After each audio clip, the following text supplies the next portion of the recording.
Ladies and gentlemen, the show is about to start in 10, 9, 8, 7, 6, 5, 4, 3, 2, 1.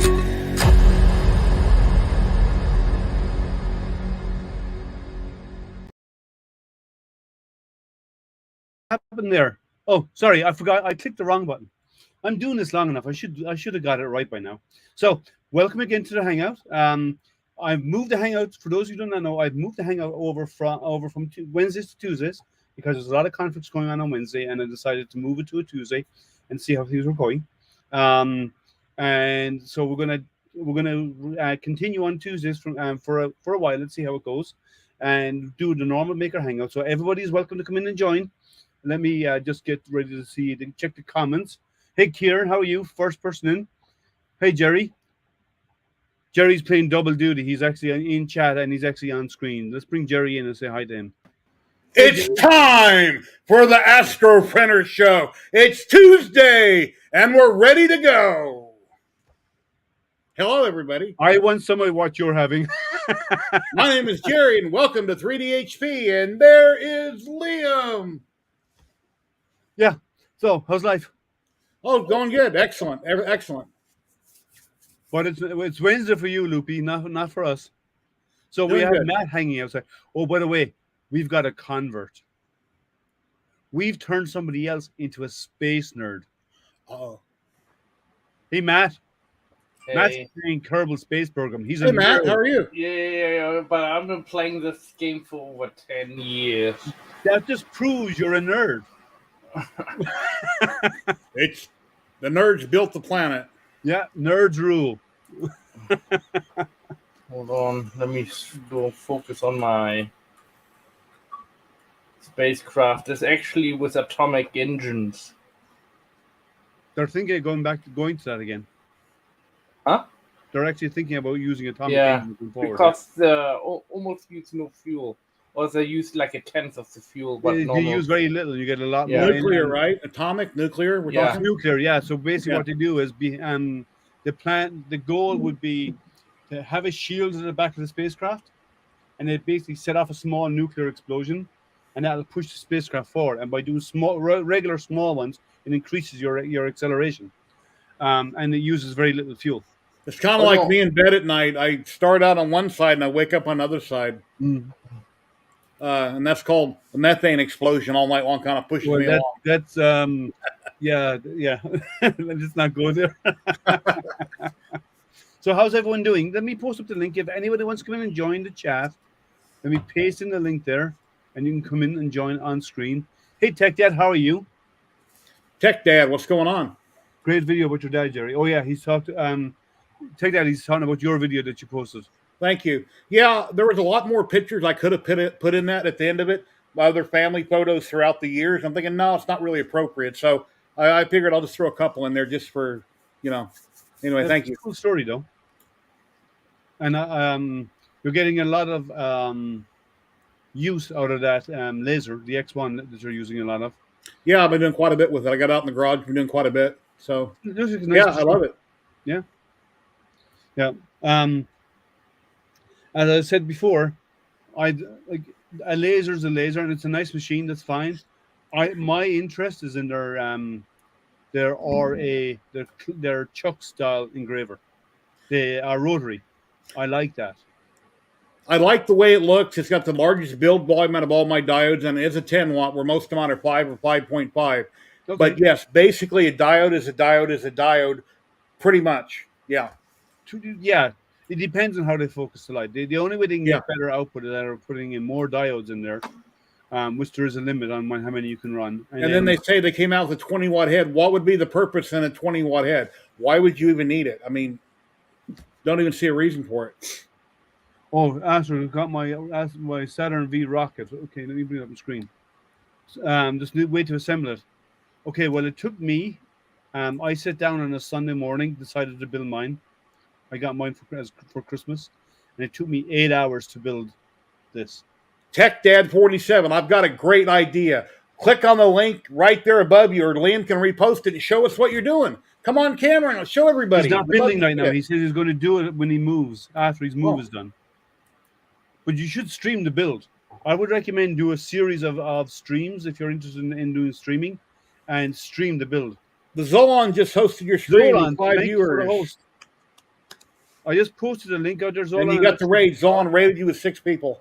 Yeah, and thank you for the raid, guys. I just saw the raid coming in. Thank you for the raid, guys. Welcome, raiders. How'd your stream goes on? Yeah, tell us about it. So this is my name is Liam. I go, but my channel is called Astropreneur, both here and on YouTube. Some of you know Jerry 3D HP, and down below is Tactile 3D, which is Matt.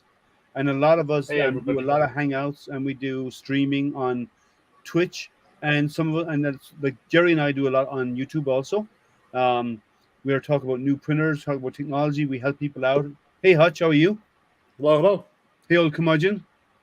And then, hey, Zolan, long time, man. Zolan! Hello. Whoa! That was a little loud. How you doing? There we go. How was life? We have 4 new puppies. 4 40? new puppies. Nice. 40? 4. Oh, wait, okay, I said 40. I'm thinking, wow, Okay. that's a brand new truck. Jerry, here's a recommendation. If the next time you go to the pharmacy, there's these little things you call Q-tips that help. No, you don't even need the Q-tips.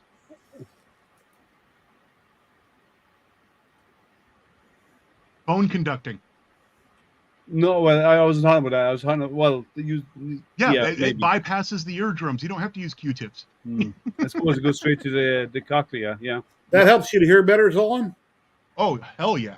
Well, I what love it does these is things. it vibrates here and it transfers right into the stapes and so on inside your ear, which actually when someone speaks or you hear noise, your eardrum moves, and that moves the anvil and the stapes, which then which goes translates into a signal into your ear, and they transmit straight through the bone into the inner ear. Can you send me a link, Zolan?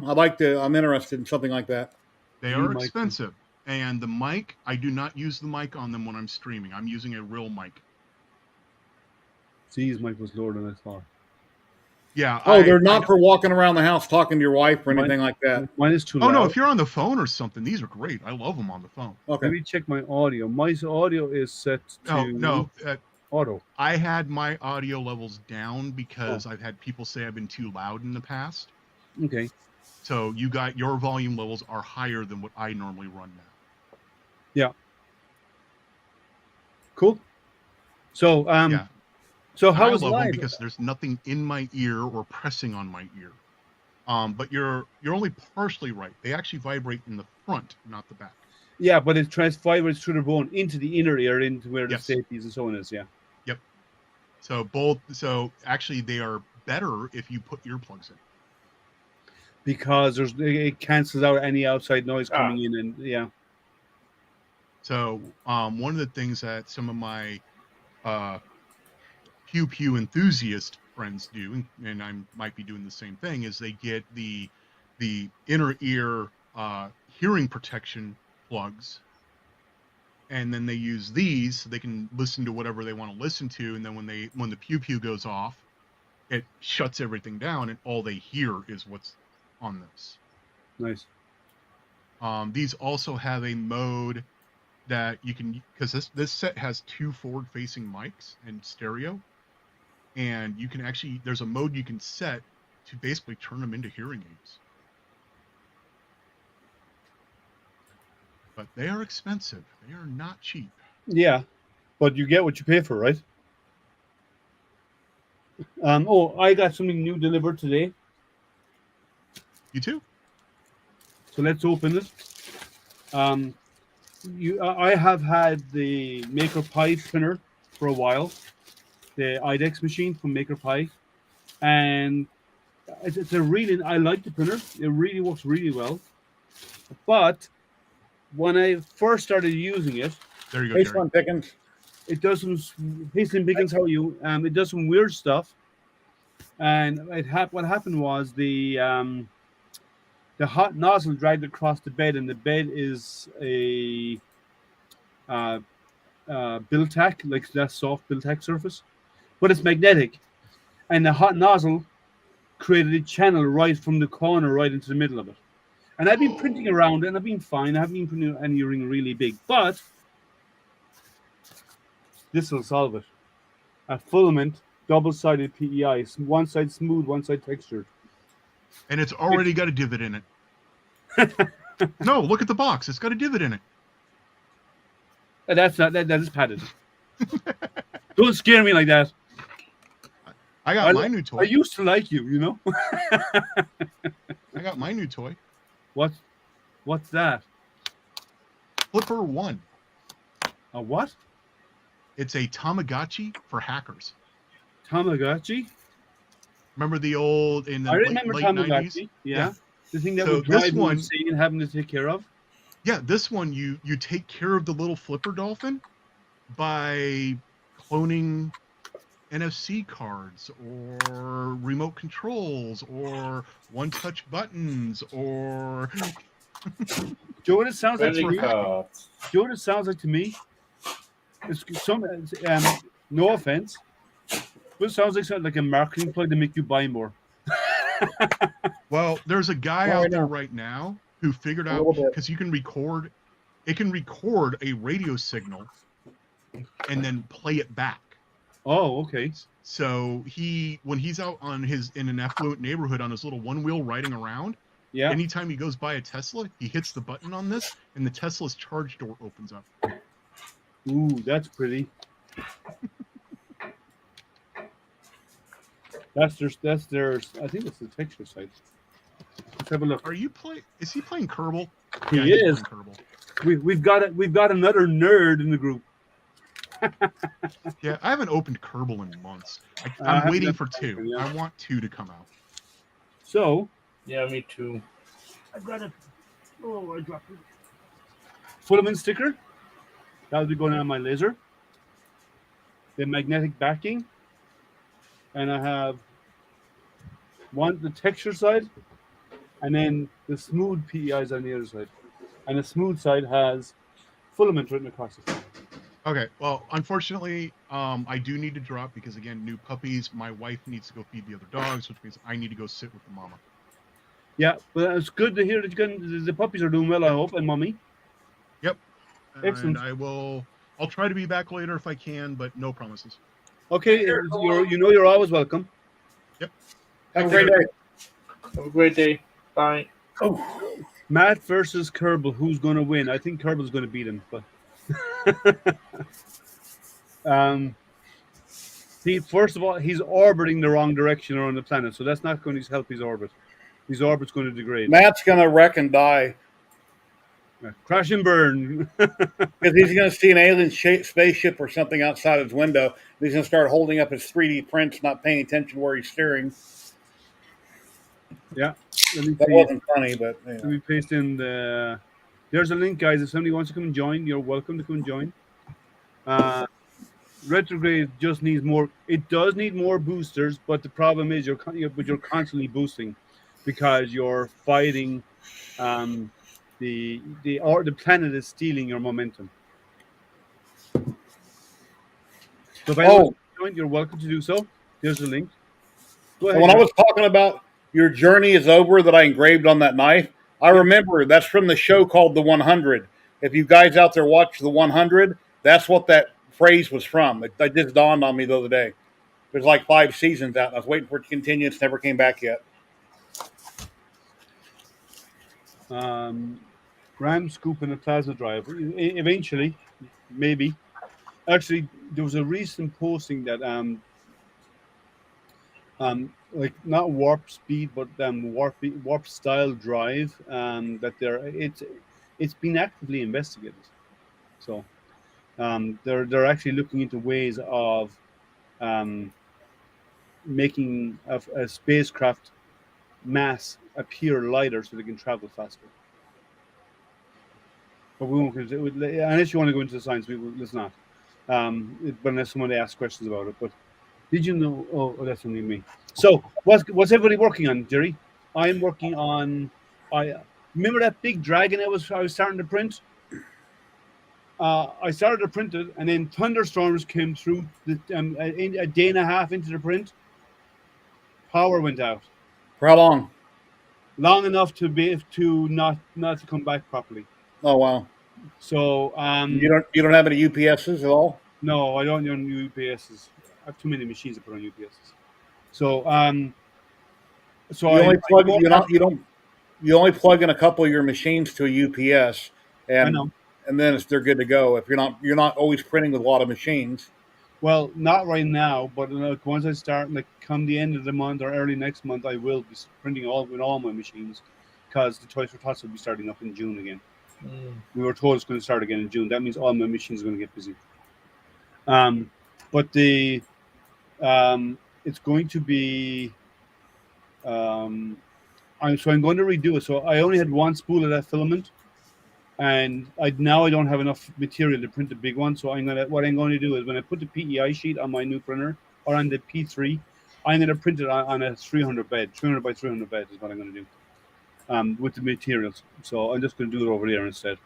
Yeah, I got two Kitty. 1400 VAs. I forget the brand name offhand. I'd have to look on Amazon. I've had them for a very long time. Yeah, but the batteries go bad over time. The problem with those is you have to switch out the batteries on every couple of years. I've had mine for probably 4 or 5 years, both of them. Yeah, your batteries may be questionable at that point. They're like $130 a piece. And then scale already proven. It's been proven to work, but yeah, you're constantly boosting. I have a 960 VA. Okay, dumpster find. Okay, I just need a new battery. Cool. Let's see. Can't trust the gantry. Oh, yeah. On average, 3 years is about right. Three years for battery replacement is about average. Some you get a little bit longer, some it's a little bit less, but on average, like is 3 years. Or warp and a nanoscale would kinda, yeah. But they are looking at it. But so what else are you working on other than testing your X tools, Jerry? What else is going on? Well, I'm getting ready to start working on the belt printer again. I blew the dust off of it yesterday, sitting right there behind me, and I need to work on firmware and put the hot end on it and get that going. And then I'll jump over to the Weedo and I'll start doing more prints with it in another video. So I'll be working on the belt printer and the Weedo. Okay. As I have a few prints to get done. I might 3D print. Well, I've done parts already. I might go back and get back into building a 3D printed Chuck style rotary, because I want to do some stuff on the rotary. And then I have a main board to switch out on a laser that I have to test, and if that's working, that's the one I did a giveaway on. I haven't shipped it to the person yet because when I powered it up, the main board did not come online. So I've purchased a replacement. I got a replacement board and it arrived, and I need to install it and test it to make sure it's working, and then I'll pack it up to ship it. I had to sneeze. I had to go out for a minute. Hay fever's killing me. This time of year, all the trees are blooming and all the flowers going out in the trees. It's a nightmare for me in regards to hay fever. Glad I wasn't eating potato chips. My hand would be covered right now. Well, as I said, this time of year is a killer for me for allergies. Once the tree pollen dies down, it's not as bad. But this time it's in Japan. This time of year, when all the cherry blossoms come out, they shut down for 2 weeks because the cherry blossoms come out for about 2 weeks and then they die off. And during those 2 weeks, allergies go through the roof like they are for us here. So they actually kind of take a holiday during that season. Jerry getting his hands stuck in the Pringles can again. So, what's everybody else working on? What are you working on, Matt? Actually, just testing my computer. That's why I'm playing this game. I think it's working pretty well so far. So you're learning physics as well as you go. Well, yeah. Of course. I want to dock with it, but I can't dock with them. I just want to get them close by in one area that I can gobble them up later and like use them as like space junk, and then I want to make a space tractor to attach itself to it and then drag back to Kerbal. You want to return it back to the surface? Yeah, but basically making it a retrievable item I sent out. Yeah, but to Another bring it back to the spacecraft. surface, you have two options. You can do a blade of shielding to enter through the atmosphere, or you can do powered. Oh, I just wanted that it burns up or that it Oh, okay. gets retrieved, you know. Hey, Hello, how's Karen. it going? How's it going? How you doing? I'll jump in and say hello. How is it going? Good, good, good. All right. I see your streaming maker deck in the background. Yeah, got to keep an eye on things. You know, that's the way it is, man. Yeah. It's a dirty job, but someone's got to do it. It's You all going sound good. so impressed with the learning, Matt. Matt's learning. Matt's doing playing with Kerbal. Kerbal's good. You should try Universal Sandbox though. Universe Sandbox is really good. You'll like that one as well. If you like this, you'll probably like Universe Sandbox too. If the water level keeps going lower in Vegas, there'll be a universal sandbox out in the middle of the street that everybody will have to use. Say that again. A I litter missed box, that. a giant litter box in the backyard. Giant litter box out in the center of the street. Sandbox, litter box. Wow, with the water levels being so low Yeah, if there, the water ever gets too low, everybody will be using the sandbox out in the street. it's really bad at the moment, actually. Yes, it is. And isn't that because California is also you're sending water to California? Yeah, there's a lot of different reasons why it's happening, but I hear one video talking about taking excess water from the Mississippi and flood water and piping that over to the Colorado, and there's a lot of different ideas, but they better hurry the hell up. So That's not going to be a fast project. That's a 10, 20-year project to do that. well, if they threw enough money at it, they can make things happen really fast. Yeah, they But- won't. They'll but, budget it over 10 years because you have to dig all those trenches, you have to lay all that piping. That's years and years and years of work. And then you have to do the compulsory purchase order of the land to lay the pipe. And not everybody will agree with that. With selling part of the land for the pipeline. Because they've got to give because they lose it, or they've got to guarantee access for the servicing. So it's a Yeah, there's a lot has fun to and go into games. that. Yep. And a compulsory purchase order would take years to probably get everyone to get it to happen.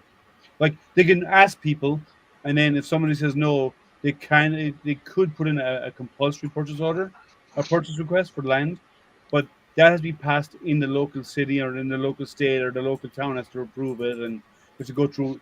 It's a nightmare to go through. You probably deal with that, Kieran, and some of the rigs. Do you do all sea or land drilling? No, both. Land's not so bad because normally they get paid quite a bit of money if it's a pastoral lease, and some of the pastoral leases are government leases, so therefore the owner rents it from the government, so access is guaranteed for some cases. And if it is used, what happens basically is they normally do things like they make a road into the farm. It's all free. They put pumps in for water supply for the rig, which stays behind. They'll make good afterwards. And so basically, if it's a production well, all you have is a wellhead that's fenced off, and they get the free access roads. Plus, they have things like a water supply put in. So And they get farmers don't paid mind as too well. much. Yeah, and they get paid for that And time. they get Yep. paid on top of all of that. So we have had issues where vehicles get shot at because people basically ignore road rules and speed limits and stuff like this. So it can cause problems. You mean your staff gets shot at driving through the roads?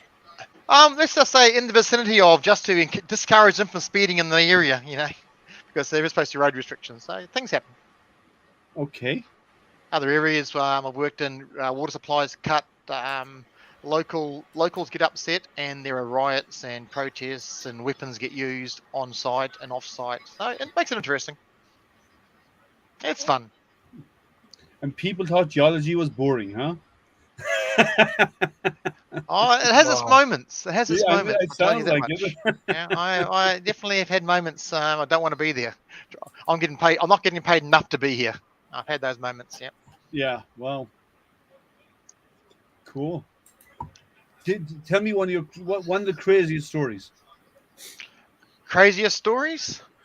I'm going Ooh. to Jerry next because I'm sure there's a whole I'm pile of I'm them. Trust me. oh not fit for company, shall we say? Some of the craziest stories. I'm not fit for public discussion. It may Well, get you banned. how about you give me one that you can discuss. Okay, I'll give you one. You can obviously modify verbiage, Yeah, right? I'll give you one that was quite a cultural interest. I did a job in working in Taiwan. I had to go into a rig in Taiwan, which is interesting because Taiwan is very short on space.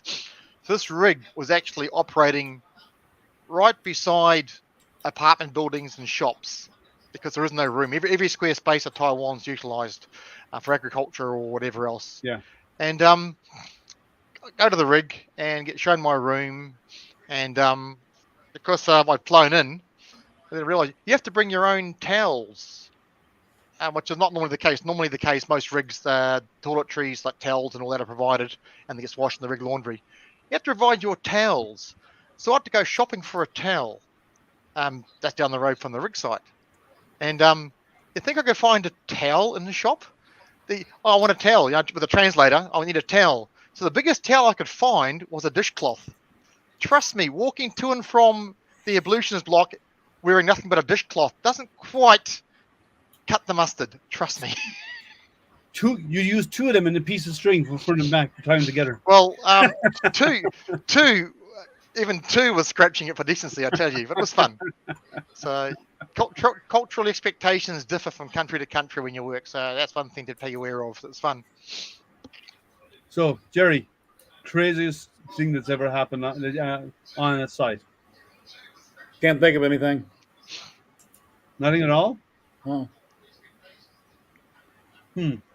What about you, Matt? No comment. Matt doesn't Looks like comment on he's crazy. He's backing out. No, let me see.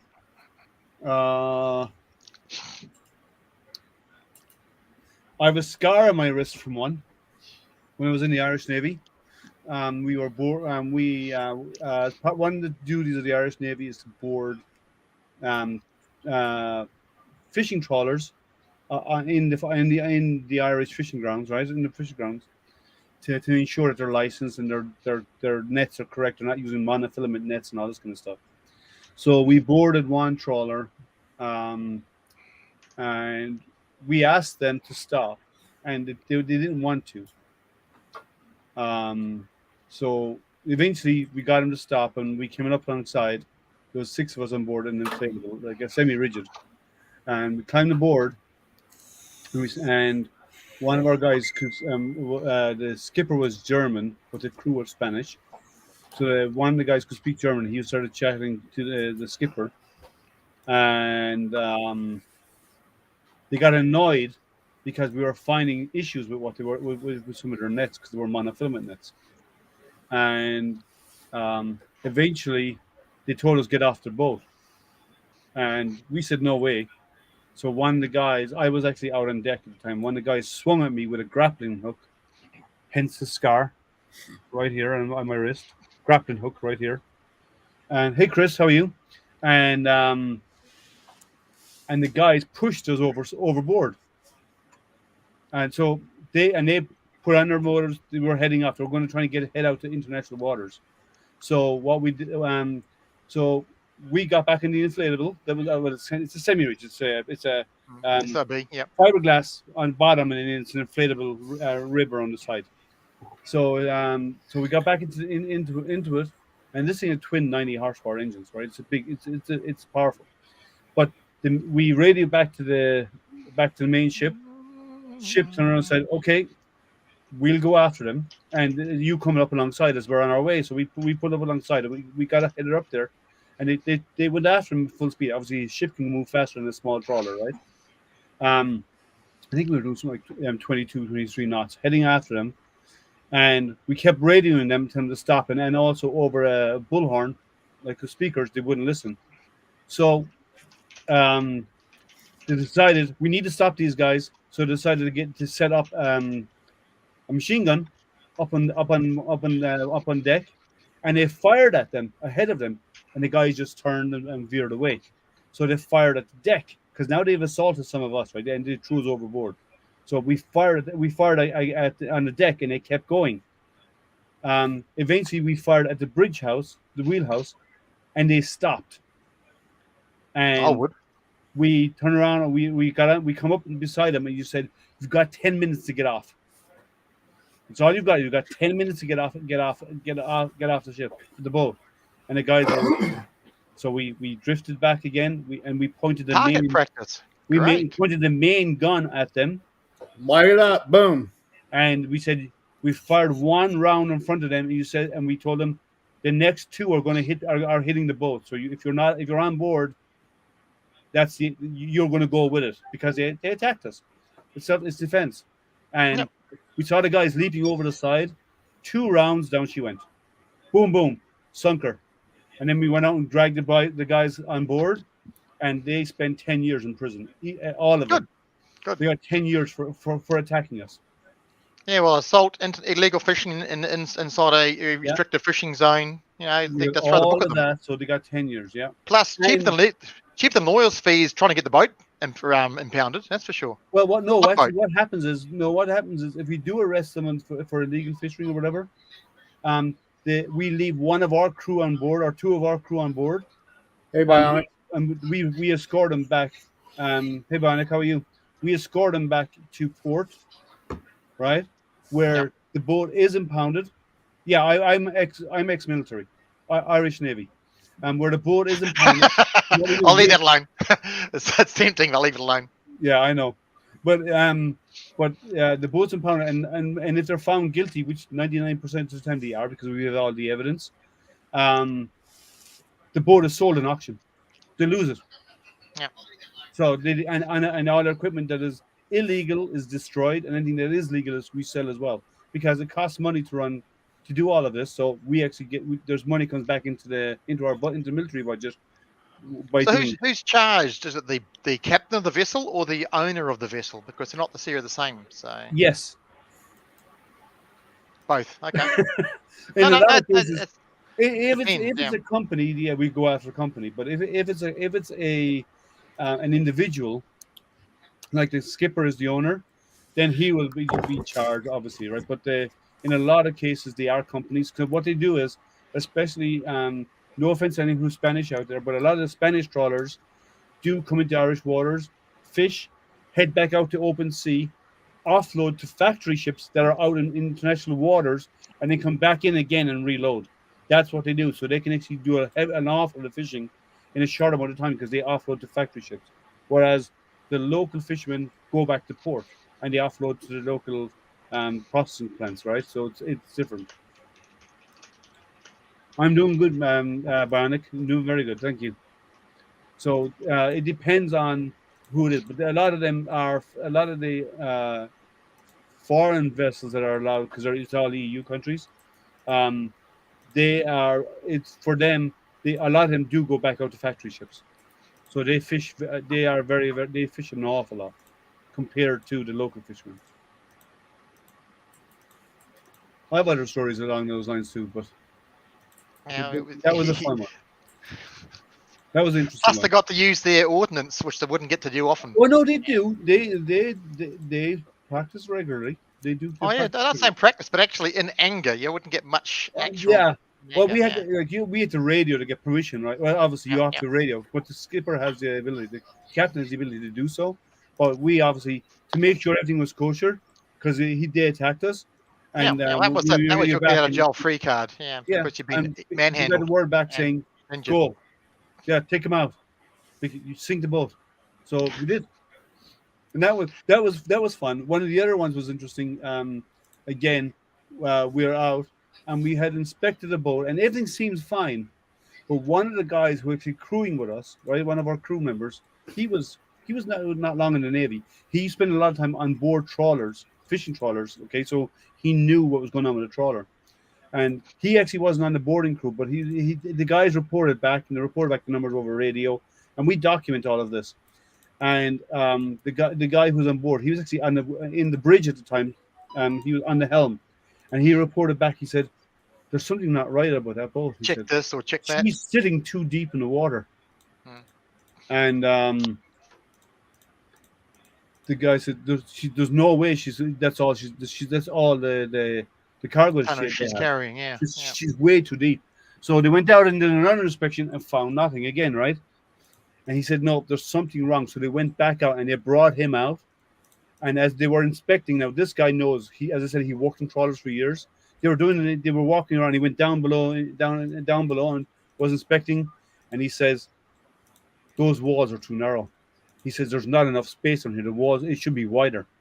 So we pulled out some of the lining boards down below. Fake holes. Yeah. They were hauling drugs. Oh. They were hauling drugs in the lining of the boat, and obviously like that one's obviously every one of them went into cuffs, and that went back. I can't remember the outcome of that. I wasn't involved in, I didn't hear the outcome, but obviously those guys, it'll be a long time before they see the light of day. Hell no. Yeah, so there's some interesting stories that come across that are okay to tell people. But yeah, that was another interesting one. It was good that guy was there. We wouldn't have noticed otherwise. He just knows him because he was all of his life. Yeah, you've only got so much free space, and why is he sunk so low below his line? Yeah. Yeah. She was sitting way too low. So what are you printing, Kieran? You see it in the screen behind. I'll make it actually. Where is it? I'm doing one of Clock Springs planetary phone stands. Hey, Milan or Milan, how are you? I keep saying your name. Hold on. 30 hour print for a phone stand. Very over engineered, but it'll get the job done. I was printing the dragon on my big printer, and I had a power loss, and now I don't have enough filament to print the dragon on the big printer. It's as big as I want to. Which one were you doing? I consumed 2 days of filament, right? Yeah. So Which what one I'm was going to do is I'm going to print it again. I'm going to print it on a 3x3, 300 by 300, and it's going to be on the same machine that I put on this new Flex Steel bed. Okay. This is the filament double-sided Flex Steel. One side is smooth PEI, the other side is textured PEI. So which dragon was it? One of Cinder Wings? It was a Cinder Wing, Crystal Dragon, or the Rock Dragon, or the no, Rose Dragon, or the Shamrock Dragon. She's got a Shamrock Dragon as well. It wasn't Cinder Wing. It was one of the other ones. What's the one where the neck stands up? Oh, the Imperial Dragon from Flexi Factory. Flexi Factory. Yeah, Flexi Factory's one. Yeah. Yep. So I'm going to reprint it again. After I fit this bed, I'm going to print it on the because on the Maker Pi, I dragged the nozzle once across the bed, and it's been being the soft material. It actually created a groove in the magnetic surface because it's not a magnetic steel. So I'm going to take when I switch that out, I'm going to print it again, but I'll print it to fill that bed size instead. It'll probably be a 2-day print, maybe 2.5-day print. Yeah. Let's see what's happening here. Nothing. Okay, so MakerDeck is going busy. Yeah. It's busy. It's doing well. It's doing well. Yeah, I haven't been on there in a while yet. I've been busy myself. I haven't had time. Yeah, me too. I mean, I've been busy with my wedding and getting. No, Louise has been busy with the wedding. You've just been busy doing as you're told. No, we both. I go out with her. It's not like I'm staying at home. It's less than 3 weeks now, isn't it, Matt? I'm glad it arrived. Less than 3 weeks? Yeah, I saw the email. 5 weeks. 4.5 weeks. 4.5 weeks. Go ask Louise to be sure. No, she'll come back. It'll be 4 weeks, 3 days, 12 hours, 15 minutes. She's got the counter. She has the counter. Got my BIQ Pixel L. I'm very tired tonight, so. Yeah, what's the BIQ Pixel L? Nice. Actually, I want to film it on stream, but they sent you resin. Oh, okay. Weeks on Saturday. It was supposed to be filming, but at least you got it. I'm glad you got it. So now Louise is going to be very busy making sure everything's signed off and all the dates and times are confirmed and the whole lot. Poor girl. Yeah. And then she has to deal with Matt as well. And that was That's even that worse. was the unspoken comment as well, Liam. You said it. I was just leaving it sitting out there. I ain't gonna say it, you know I will. He's used to us giving him a hard time. Yeah, that's it. Yeah, I'm quitting. Goodbye. Okay. You need sleep, by the way. Your eyes are you're drooping. Your eyes are drooping there on stream. No, actually, I'm looking downwards. Hey, The Carl. camera's up here, but my screen is below, so I'm looking downwards. That's why. If I look Carl, you're upwards, up. see? Yeah, Carl, Now, you're up if I really look at late. the other one. I know, Carl. Wow. What is it, midnight for you there? 11 o'clock. Almost 1 o'clock. It should be 11 o'clock at night. No, Carl, 1 o'clock in the morning almost. It's It's 1 in the morning, 12:40. yeah. So It's 12:40. wow, you're up really late, He's Carl. trying to get his rep rack, filament rack finished. That's why. Oh my yeah, I actually have one put up. I have another one. I got the bars. This is what, number 3, Carl? I think it's number 3 for Carl. He's doing his third rack. Yeah, I'm going to be mounting another one. I have to get filament spools somewhere to mount them somewhere. How's it going, non-fam? So yeah, so let's see. See, now I'm looking upwards. It's better. Yeah, no, you just look like you were sleeping. Yeah, I'm very tired today and I hardly slept last night and nightmares. You need to get some regular sleep, man. You're Yeah, I busy know. lasering. Okay, on that, that's the Z1 you have, Carl, isn't it? Come join us if you want. Yeah, come join us. Carl, here's a link. Let me paste the link again. If you're going to come in and join us, you're welcome. You know that. No. He's supposed to He stay. may have camera He's problems because he's got one tied into to his printer. So The court says you have to stay 3 streams away from me. Are you going to bed, Sebastian? Okay, good night, man. Sebastian's in Germany, so he's Okay. even an hour ahead again. Yeah. And Carl have to stay 3 streams away from me. Why? It's Why? just a little joke between Oh. us two. Teacher is starting. End of the pause. he's watching in class. That's not a good idea.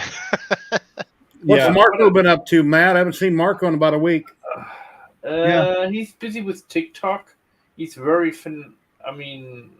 very busy with TikTok right now, and he made like the other day 100 quid on TikTok in one day, in 3 Nice. hours. How do you do that? What, selling stuff? No, just talking. Just people watches giving him, revenue. yeah, Yeah. giving Oh. him. Yeah, he does an awful on TikTok, though. He does. You're in bed. Oh, it's on the 2 trees. I don't have that one either. Yeah, I don't have a 2 trees. I thought you had the Z1. Yeah, I got the 2 trees. It's a great Yeah. little laser. Works great. No, I don't have any. 2 trees I haven't. They're ignoring me also. But the Corelli is a nice one. I got a firmware update for it. I haven't flashed yet, but I will. Class at home. Okay. But they I have to flash the firmware to the new version of the firmware. Apparently, they've updated their firmware on the machine because it's an early release to make it work better with Lightburn. So they've made changes to it to make it integrate better with Lightburn because Lightburn is popular. So, but I have to update that, and I also have an update for a firmware update for my Maker Pi P3. I need to update the firmware on that as well. They just issued a new one. Even though they're not shipping the machines yet, they've actually got a new version of the firmware out there. So I need to flash that in and they check it out to see what new functionality they've added. I've been encouraging them to add firmware.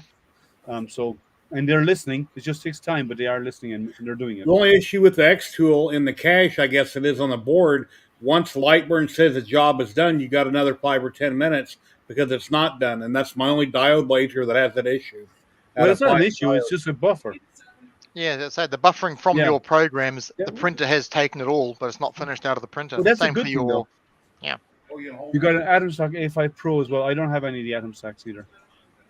No, but it's a good thing to have that buffer. That means you have, if there's any communication issues between the printer and or the computer and the laser, it's when you send the data over, it stores more and it can print longer while waiting for to reestablish communication, right?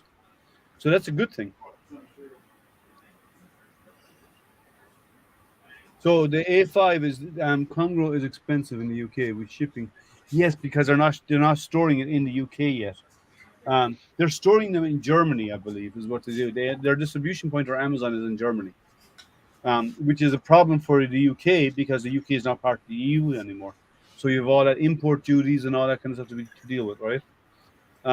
Whereas when UK was part of the EU, you didn't have any of that because it was the shipping to the EU was similar problem what you guys have with Canada. I mean, some not so filming bad companies, actually. It's not so bad right now. Hey, but it's maybe not as bad, but no, shipping costs has got expensive. It's not the import duties and so on. It's shipping itself has got really expensive. Like, for me to ship, I'm guessing for the laser, to ship it, it's probably going to cost me $60. These other countries that have all these other duties or whatever they are, those people know more about that than you do, Liam, because you live in the U.S. Well, I used to live in. I'm Irish. And We're talking about theirs. Yeah, but I know about theirs though. Yeah, I mean they know exact dollars and cents and how they're getting screwed. Yeah, I don't know exact money, but I'm just saying it. I know it's got expensive because of them leaving the EU. Because they used to have those import duties and customs and all this. All this wasn't there before. So shipping within the EU was faster in and out of the UK.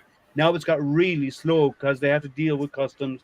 They have all these import duties that they have to do because that's how they need to make money out of it. Yeah, I got that on stack. I'm not sure if it's the A5 Pro. It's a cantilever, Carl, and that has a ton of power. That is a very powerful laser. I was cutting 15 millimeter pine with it. $200 shipping. Yeah, see, that's ridiculous. Yeah. So that is and that's before import duties. Yeah. Well, shipping over here has got really expensive too. Shipping even within the US has got expensive. As I said, the laser, the shipping for me to ship the laser is about $60. I'm guessing. Did you get that Congo?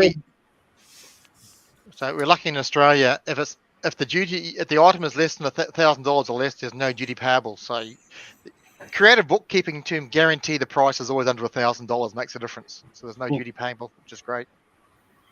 Jerry, Liam, did you get that board yet for that focus laser you gave away? Yes, I have to install it yet, but I got it. It's arrived. When are you going to get it shipped out, you think? Probably this weekend. This weekend? Okay. Yep. During the day, I'm really busy, and I'm often busy in the evenings and stuff. So, but I will get it installed, tested, and then I'll break it down. So I have it's assembled. I'll break it down once I know it's working. Put it all in the box, and then ship it out. So somebody posted a picture on Facebook, some printer they allegedly bought for their son, and it came from Amazon, and it's just all dumped in a box in pieces. Amazon don't ship stuff out like that. There's no way they bought a new printer off Amazon, and it came like a box of junk. Somebody's just trying to scam Amazon. They don't do that. Yeah, the 15 watt, their 15 watt output is actually 2 7-watt diodes, and each diode is 7.5 watts. That makes your 15 watt output. Yeah, they got that new technology with the mirrors or something. I forget what it was. I had it talked about it in my video, but it's got a hell of a lot of power. It's very powerful. Very nice. Yeah, I don't have any of their machines, but they sound like a nice machine. The only thing, it's very, very well built. The only thing I don't like is cantilever, so that limits your bed size on what you can do with it. Yes, it is. But it's very mobile. So if you want to take something with you and do something like a Maker Faire and so on, they're ideal. Whereas if you want to do stuff like, but if you want to do large objects, it's a limitation. But for traveling somewhere and doing work, like as I said, at a Maker Faire, they're really easy to bring around with you and set up. Yeah, it's easily go in your suitcase. That new one with the rotary bed and the polar coordinate system is also good for that with a very small footprint. That one actually has the bed rotates. It doesn't move forward and back. You've seen that one? What laser? Oh, sorry, no, I was thinking about a printer, not a laser. Sorry, my bad. The bed rotates. That's so it's a polar. Polar coordinate printer. Yeah, yeah. Yeah. There's limitations on polars though. No, yeah, yeah. Bed there size is. is very small, and the print volume is always very small. And But it gives you options though. That's the thing. It's a small footprint as well. yeah, So. it is very small, but I think its print volume is something like about this size, about 4 or 5 inches. It's a bit bigger than that. Yeah, yeah. Yeah, but not much more because polars do have a lot of limitations.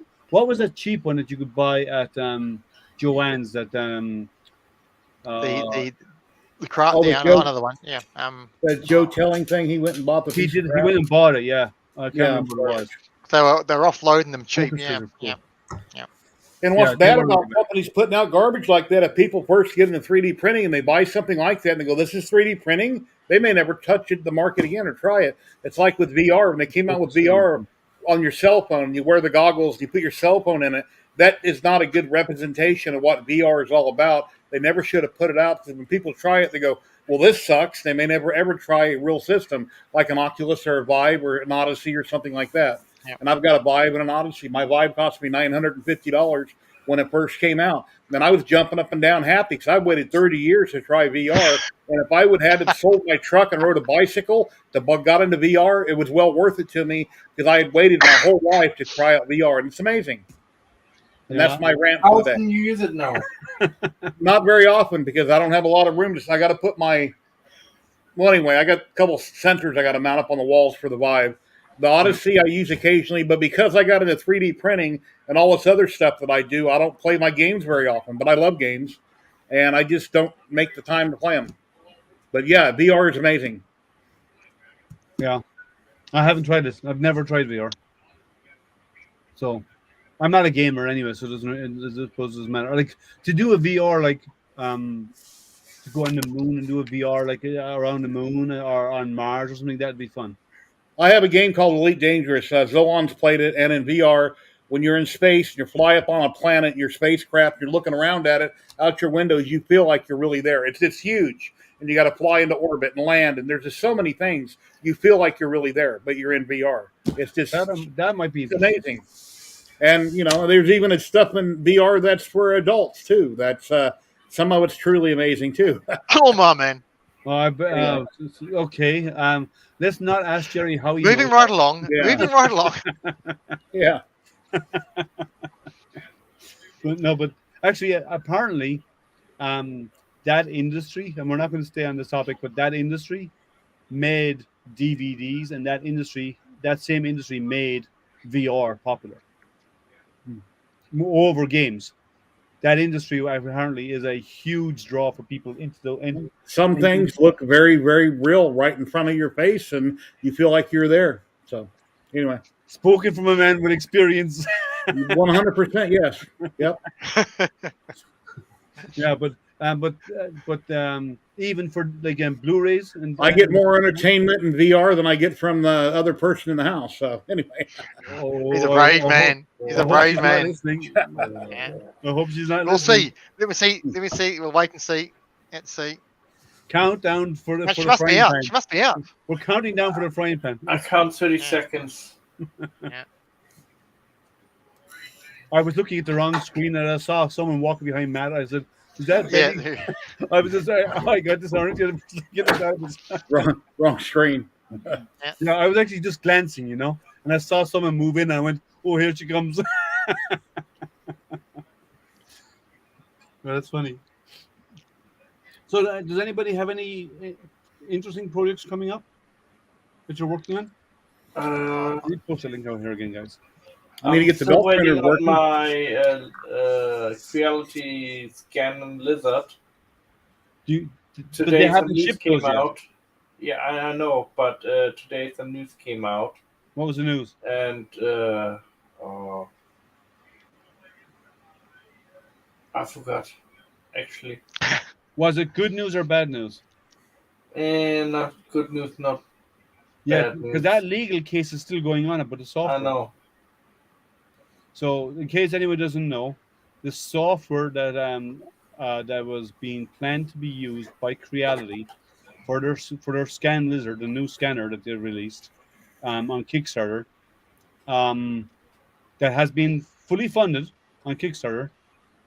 They've been sued over the software because IP, yeah. it's intellectual. Basically, they're being sued for stealing intellectual property. One company in Shenzhen is suing another company in Shenzhen, probably across the street from each other. And yeah, okay. That's probably the Maybe. same internal company. The one that I think the other company did it to delay their other item, to delay the lizard out, that it doesn't come out so quickly. Well, if they do own the intellectual property, well, it could potentially be that it was taken, and used without permission, right? I've never seen any scanner out there that anybody's reviewed that an average person could afford that works worth a shit. And anyway. The lizard looks like it's decent. What's the other company that has If you can't scan and print a person and make it look really good, then they're all garbage. And the expensive ones are too out of everybody's price range. Oh no, you can scan a person's face and a person's head. Whole body. Whole body. You could. You need a good, powerful machine to do it though, because There's that free. A lot. I forget the name of the free software that's out there, but years ago I had my Xbox Connect scanner, and I don't think there's any modern day scanner that's much better than what I have. Oh, there is. Oh, they're way better nowadays, and for affordable, yeah. And they don't pick up black whatsoever. None of them pick up black, because black absorbs the infrared light. That's why. The Ravenport, that's it. That's the one I was trying to remember, Carl. The Ravenport is actually a really good machine too, and they are in the realm of affordable. They're not like $4,000, which the laser ones or the really high end ones are about $4,000 or so, or more. Whereas those and the Creality ones and so on are less than $500. That's in the affordable range, right? Yeah. So the Ravenport now you go from there to 1,000, and then it's the next tier, a massive jump to the high end ones. Yeah. And when you go to the high end ones, you're talking about a laser scanner. It's not doing IR or whatever. Some of them are LiDAR, some of them are. The commercial ones are all laser. Yeah. Yeah. It's the only way. And they are extremely detailed. But to scan, you need a very high end machine, because when you're scanning, the mesh cloud point is massive. There's so many points is super high detail, and to do that detail, you need an awful lot of memory and a very powerful machine to compile that into an image. Once you it won't work on your iPhone. What a bummer. Guys, I have to pop off for a few, maybe half an hour or so. Okay, I'll be back. All right. Hopefully. Have a good night, man. Take care. Bye. Yeah. But yeah, those so it's the Raven Point. I don't know how good the lizard is, but I've seen the previous version of Creality one was okay, but it wasn't fantastic. It was good though. It was okay. A few years ago, I seen a video from the company in California. You walk into a room and it's got hundreds and hundreds of cameras in a circle, and they'll actually make a statue and paint it. It will look 100% exactly like you, about a foot tall. But I'm sure it costs hundreds of dollars to buy the statue and get scanned. Didn't Naomi Wu get a full body scan too? That's there are quite a few companies that do that service. I mean, there might even be one here in Vegas, but I don't know about who it is. There probably is. There's companies out there who actually do body scans that you can walk. That they will do all of that for you. Some of them do the other option. They basically put your head on a superhero body, so the bodies are pre-done, and you just basically put your head on it, and they'll put the head on the models, which is quite a get out jail free for scanning time and processing time. Well, I can do that. My Xbox scanner, I can scan my head like I did years ago, and I could put that on any one of my Marvel bodies. Oh, I have a challenge for you then, Jerry. I don't want to do it, but I could. I was going to say scan your own head and put it onto the body of Paul. Yeah, that would be funny. Yeah. Today is not Wednesday. I know, Ben. I announced last week that I was moving to Tuesdays because on Wednesdays I had conflicts with other streamers at the same time as me, and there's none of them. They're not streaming today. So hey, Ben, we've got the meats is not an old commercial. He'll know what I'm talking about. That's fairly new. We've got the what? We got the meats is not an old commercial. He'll know what I'm talking about. Oh, that's what's their names? The sandwich guys. No, that's Arby's. a lot of posts comes on Facebook. That's Arby's. Yeah. Isn't it? Yeah. Yeah. Can't you hear that radio? You see it's on TV. You hear it everywhere you go. You even hear it in Ardby. So, um, It's old to him. so so yeah, that would be a funny print actually, Gary. There was a Facebook post of an old TV set, and it said, "What's a one-liner from an old commercial?" And I said, "Plop, plop, fizz, fizz. Oh, what a relief it is." That was my one-liner from an Seltzer, is old it? commercial. Yeah, I think it was back in the day. Something like that, anyway. Yeah. Yeah. I could just imagine. Yeah, we have Alka Seltzer, so I could just imagine what it would be. But I hear if you break up Alka-Seltzer and you feed them the pigeons, they go pop. But I've never tried it. I do not know. They can't burp, so their stomachs explode. Really? So I've heard. That's what I've heard. Kieran is quickly googling. No, I'll just leave that alone. I'm leaving that alone. That's just been cruel. Even for pigeons, that's been cruel. Yeah, I Pigeons. Pigeons are flying rats in Las Vegas, and they're everywhere, and they have little white droppings everywhere on all over the ground, all over the city. It's just a huge problem. You ate the whole wasp, Ben.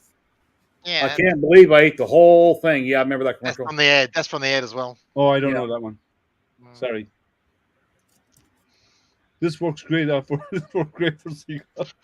A lot of people that don't like flying rats. That's for sure. We get a lot of seagulls here because of the Great Lakes.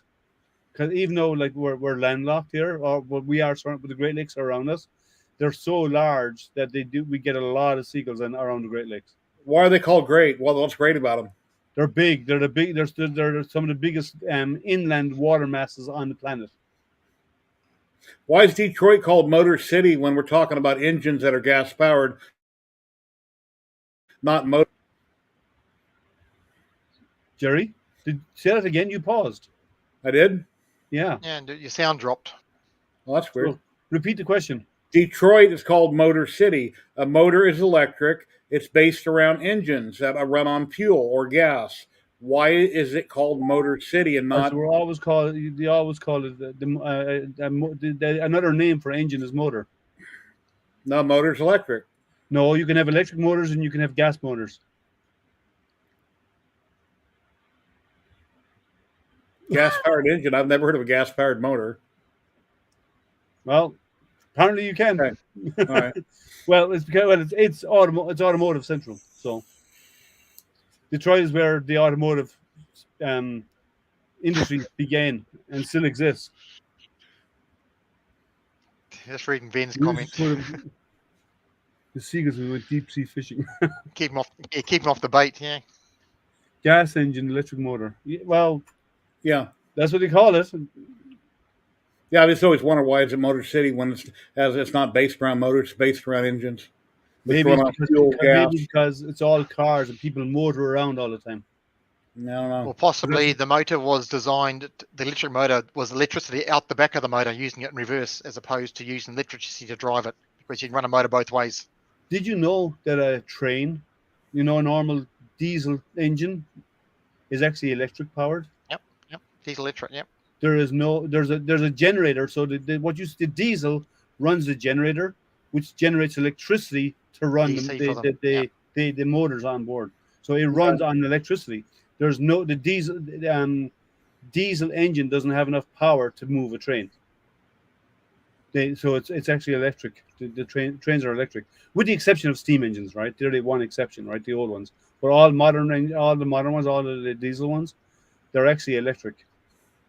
And there's even been talks of using something like that for buses as well. Maybe I don't know. Motors before gas. Well, Ben's a few years older than me. He might know that better than I would. So, yeah, I don't know why they call it that. I just know they call it Motor City because of automotive. So, it is the core for automotive in the country. All of the big boys are all here. A 3-phase all-in rectifier to DC for the fully. Yeah, on the trains, yes. So yeah, it's a lot of people think that it's actually powered by it's actually a diesel engine moving the train. It's not. So anybody in chat, would you like to hop in and chat with us on screen? It'd be really awesome. We're trying to get these streams every week, trying to get more people on stream, more interaction, and it'd be really great. 3 people is nice, 10 would be better. Liam's paying for StreamYard, and you can have up to 10 people at a time on stream. So it'd be really cool if you guys want to drop in and chat. It was probably coined from some ignorant journalist, possibly. Crankshaft torque is measured in mid 6 digits. Okay. I don't know engines that well. Like if I need to fix something in my car, I have to go to a mechanic. I don't know engines at all. I've repaired a few things, but I'm not. I'm mechanically minded, but I never learned the details. I know the physics how it works, but I've never learned the details of how to take one apart or build it. We never did that as kids. So I like a lot of people here would have probably grown up taking engines apart and rebuilding stuff, and I've never did that. So I don't know my way around an engine that well. I had to YouTube how to switch out and how to change out my my alternator. No, my starter. I had to YouTube how to do a starter. I don't. That's how little I know about engines. I've rebuilt about 10 engines. I've never rebuilt a tranny. I've worked on a tranny, and anything else on a vehicle I've worked on throughout my life and replaced, rebuilt, swapped. Yeah, Ben said he's like me. He never learned engines either. Yeah. Nowadays, it's easy when you know how, but even the modern, like it gets more like the old engines. Yes, the modern ones get even more complex. Yeah, everything is electronic, and it can be any little thing causing one of 1,000 problems. Yeah. So the new stuff is really hard to work on unless it's an alternator or something like that, water pump. Yeah. So if I've replaced the electric window units. I've replaced some of those in an old Jeep at one point. Again, I looked it up, and as I said, I did a starter, and because I used to have to start it by hitting it with a hammer to get it started, so I went out and bought a new starter.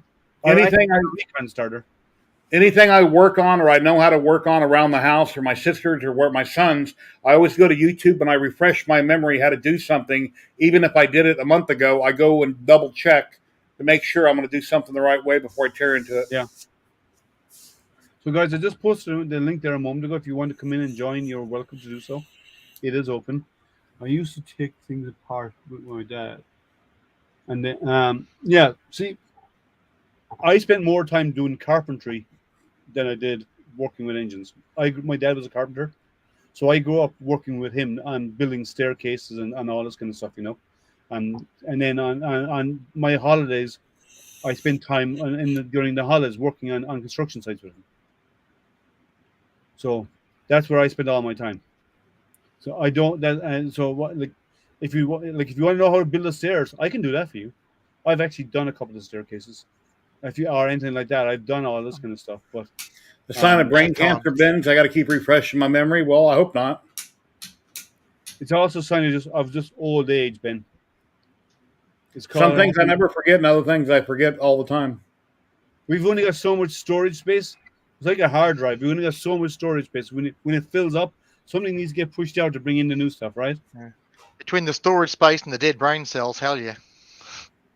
Yeah. Hey, Sergio. Hey, Sergio, how are you? Reshare the link, Liam, if anybody wants to pop in. Sure, well, yeah, I'd do it again. Yeah, what taught me was the most was repairing typewriters. I've never fixed a typewriter. Actually, I think I've only used one once or twice ever. There's a link, guys, if you want to come back in. I posted in chat if you want to come back in. It's open to anybody to come in to chat with us and tell us what you're working on. Liam is testing Tuesdays over Wednesday because Wednesdays are kind of dead, and there's sometimes other bigger channels streaming that take away the viewership. So she's trying a different day to see how it goes and whether it'll get better or if it's going to get worse. Yeah, sort of try, right? I'm gonna stick on Tuesdays for a while, see how it goes. Oh yeah, well, you're busy with bedtime, I'll imagine. Yeah, with the kids. All right, well, I understand that. But it's I finish work at around 5 or 6 in the evenings. Then I have to get something to eat before I jump on here, and I start at 7 o'clock. And this is kind of the day I stream. is a day I kind of finish work early a little bit. By early, I mean I'm not working till 7 or 8 o'clock at night, so which is normal for me. So It's 10 after 5 here in Vegas. yeah, but I normally finish around 7 or 8 o'clock in the evening when I'm doing work. Sometimes later, it depends. So when I'm doing my streams, I stop at 5. It's the one day of the week I stop early. Tell Lyle you had Wednesdays first. No, what he's doing well over there. I won't do that. He's got a good following, and I like. No, everybody. Anyway, there's no point in doing that to anybody. There's too many people in the world that stream, and there's Yeah. only 7 days a week, so everybody just has to do what they do when they do it, and what happens happens. Yeah. So, Yeah, but no you're way trying to to work work around with it. somebody else. It's just do you pick your own time and do it. Yeah, you just got to do what you do when you do it. that's why I moved it, because I it's easier when you don't have conflicts, right? A lot of people watch multiple streams. I'm sure Karen watches multiple streams at once. A lot of people watch Yep. multiple streams. Yeah, I can't do that. I might earn more. They'll mute this one, or they'll turn the volume down on one or the other, and then they hear something interesting or Yeah, somebody does something funny. We'll turn the volume back up and chat in. personally, I can't do that. I'm either on a stream or I'm not. I can't do juggling this. It doesn't work for me. I always say then buffering stupid. We were buffering still? Oh, I see it buffering right now. Actually, Oh yeah, mine Twitch is buffering. I see it what is spinning. going on there? I don't know. Is it, guys? Is anyone seeing the buffering on YouTube? I'm watching Twitch buffering on my computer. If anybody out there is on YouTube, let me know. 'Cause, yeah, I see Twitch buffering as well. Yeah, Twitch is buffering. Let me just swap in and out. Let's try leaving and coming back I'm in. just going to reload the page. Yeah. Now it's back. I did a reload and it came back. Okay, I'll reload now. Yeah. So if you Yeah. refresh the page.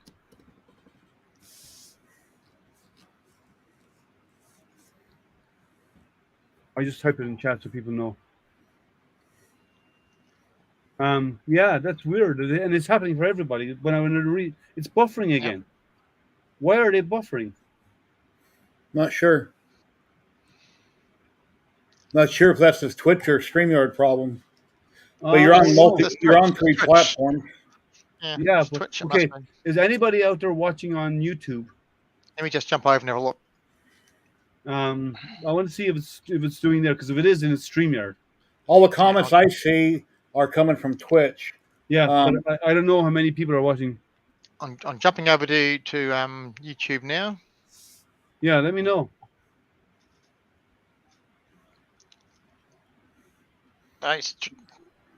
YouTube's fine. Yeah, when I scroll all the way up to everybody has chatted since we started, everybody is on Twitch. Well, Mylan, he was on YouTube, but everybody else I see is on Twitch. So it looks like all, and then hey, how are you? So CNX, have you seen any are you seeing any buffering issues or anything like that happening on YouTube? Because on Twitch we're seeing a buffering problem. I'm wondering if if people on YouTube are seeing the same issue. Because Kieran said he just checked and it looks fine, but Twitch right now is buffering for all of us. It's pending. I have to keep. Yeah, I refresh. It comes back, then it goes out. So anybody listening to us can't hear us right now because if it's buffering on them. So Ben, okay, I'm going to tell everybody to go to YouTube then if it's not working. Yeah, CNX Tech. Oh, how you doing? Yeah, Twitch is having an issue. It's like. Any of them go to YouTube because then it sounds like Twitch is a problem. Yeah. Yeah, it's definitely on Twitch. I'll be right back. Sure, I'm just posting the link. Wow. So it's either Twitch. It's either a Twitch issue or it's a StreamYard issue sending to Twitch. Now, if you don't like your dual streaming. I'm streaming to 3. Yeah, I'm lucky I'm streaming to multiples. It's not back for me yet. It's still buffering for me. Yeah, YouTube's okay. So it's fine over on YouTube. So it is a problem either with Twitch or it's a problem with Your bandwidth causing problems. StreamYard. Well, no, not bandwidth. It's StreamYard to Twitch. Because I only do a stream to one. I stream Yep. out to StreamYard, and they do the multi-stream for me. So, if, Okay. yeah. Well, I'm keep repeating for 10. Okay. You should go. Let me type it in here. What YouTube? So we're going to YouTube. We're going to the backup. Well, that's weird, and that's annoying. Is it? So it seems to be fine over on YouTube. I'm sorry, guys. I hope you all go over to the YouTube channel. Hopefully you'll all get over there. Our numbers are still showing 18 people, but that's probably going to change because people are going to leave if they don't switch over. Yeah.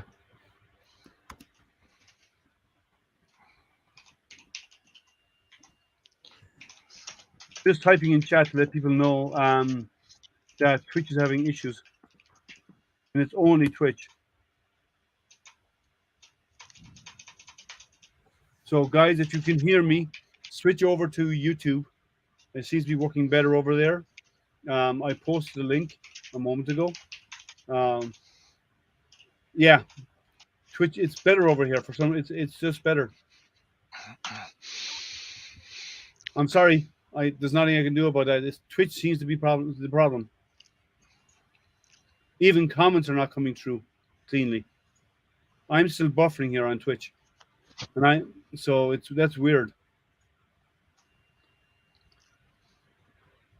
He looks. No, Ben. That's how he always looks. On a good day. Yeah.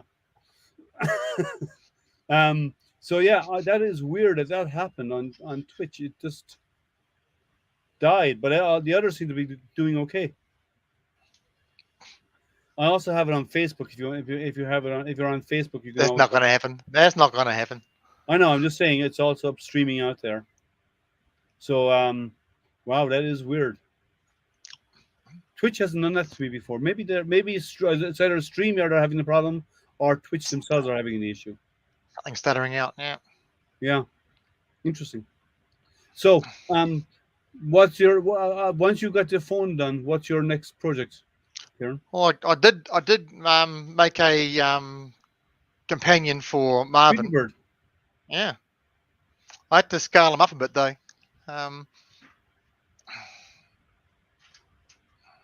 Why it didn't fit? No, because at 100% it was a bit small, so I made him 200%. But once again, just came together perfectly. No issues at all. It all just clipped together. A bit of glue, fine. Very nice. Yeah. I did an Eeyore for the boss during the week because she's Winnie the Pooh fan. Been doing it a lot longer, so it's weird that Twitch is having that issue. So I know what the next one's going to be. But I needed a phone holder for here, so for home. Yeah, I need to print a mount for my tablet. The Samsung. I need to print a mount for this. I haven't done it yet. Well, there is a wider one for the same one I'm doing now that for tablets. So it's got about a wider shelf, about 4 or 5 inches across. Oh yeah, that might work. Well, he's gone, yeah. YouTube for videos, Twitch for general streaming. Well, yeah, but I'm doing. At the moment, it's YouTube only because Twitch it's broken. So we broke Twitch again. The last time you're good at that. You've done that before. Yep. The last time you did it, we did a raid, and we were raiding.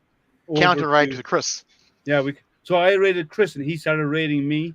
So some of his members came over to mine, and then they went vice straight back versa. to his channel. Yeah, it kind of was weird. And then I couldn't get out of it because we kind of got stuck there for a while before it eventually sorted itself out. So yeah, it's probably a connection there between StreamYard and Twitch. I think it is, yeah. Because whenever I stream live to Twitch, I'm either in OBS going live, or I'm in StreamYard going to Twitch. And I think you can go live directly Twitch by itself, but I've never done that. You can do it, yeah. If you're in your stream options in OBS, you can put in your Twitch settings, and you can get the stream key in on Twitch, same as you do with YouTube, and you can stream directly with OBS to Twitch. Amazon's not evil. I love Amazon. I buy from them every week.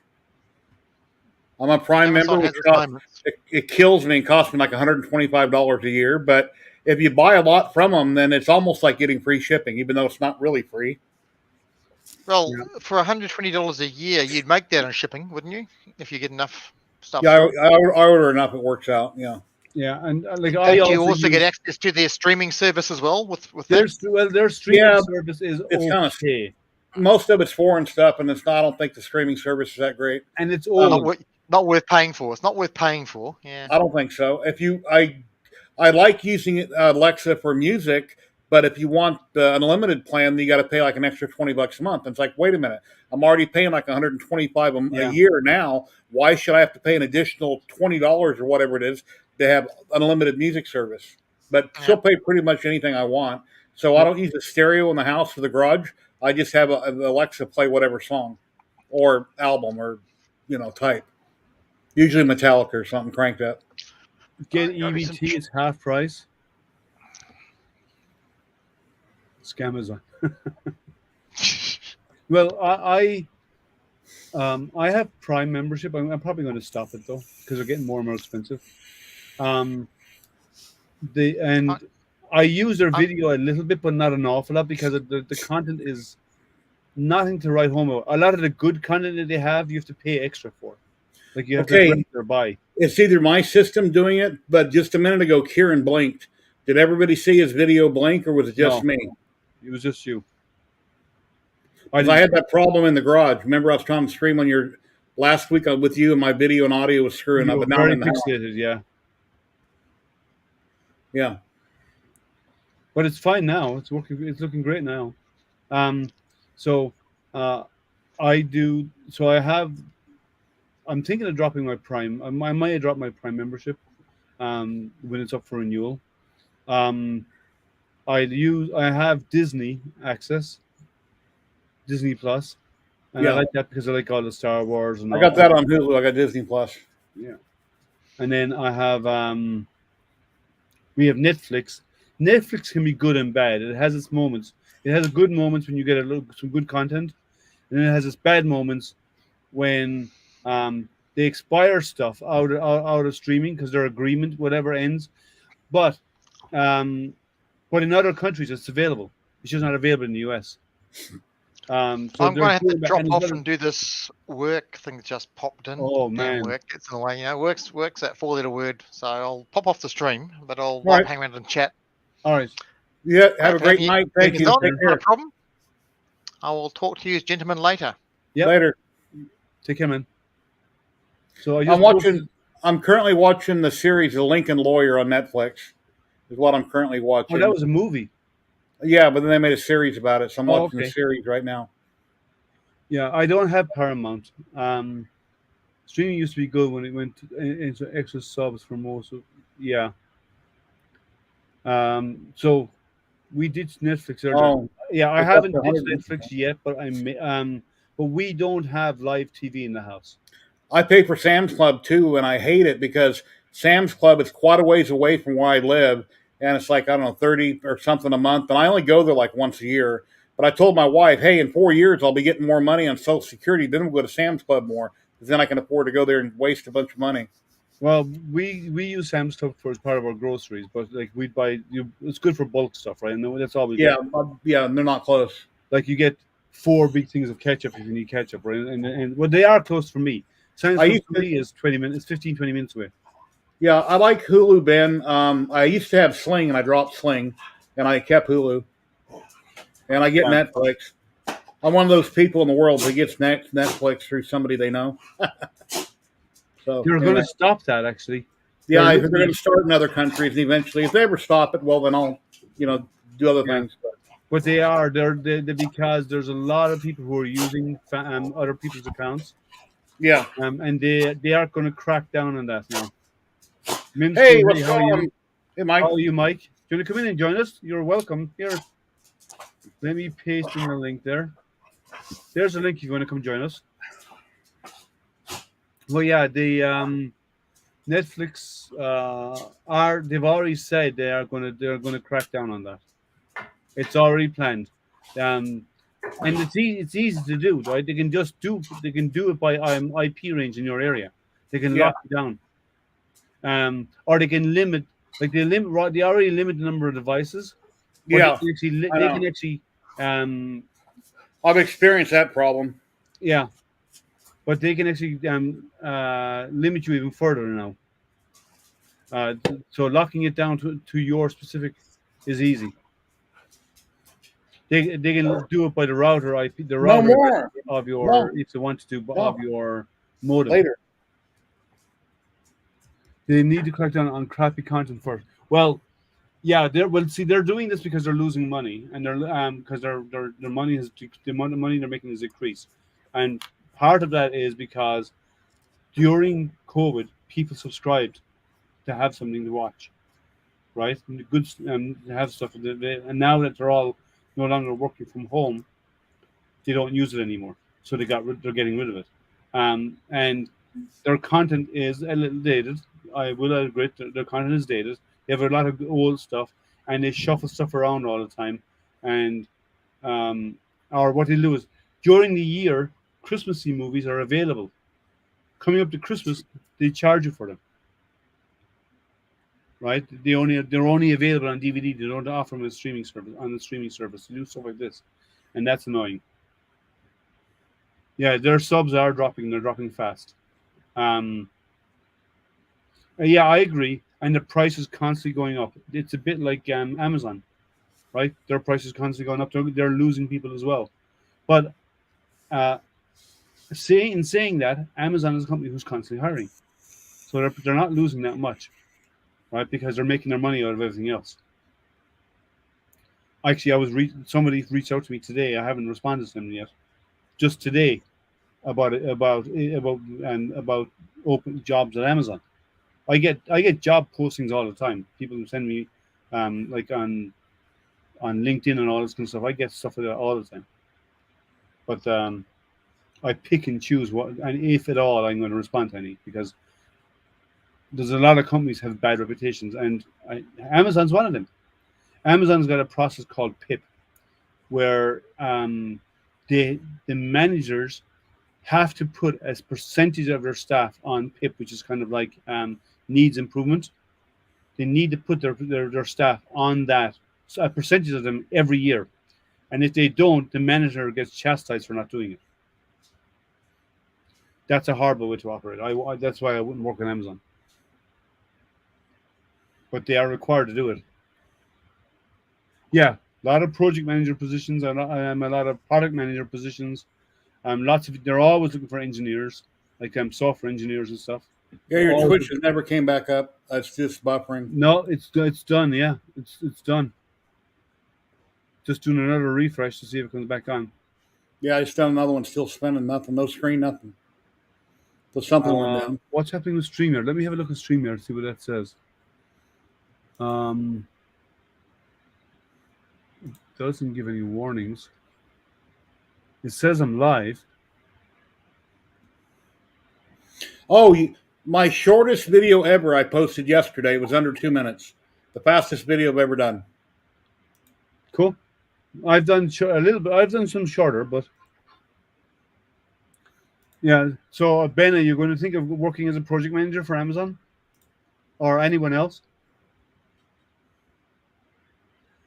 With your background, Ben, I'm surprised if you want to, you don't get into something in the realm of legal and compliance. That's the area I'm in.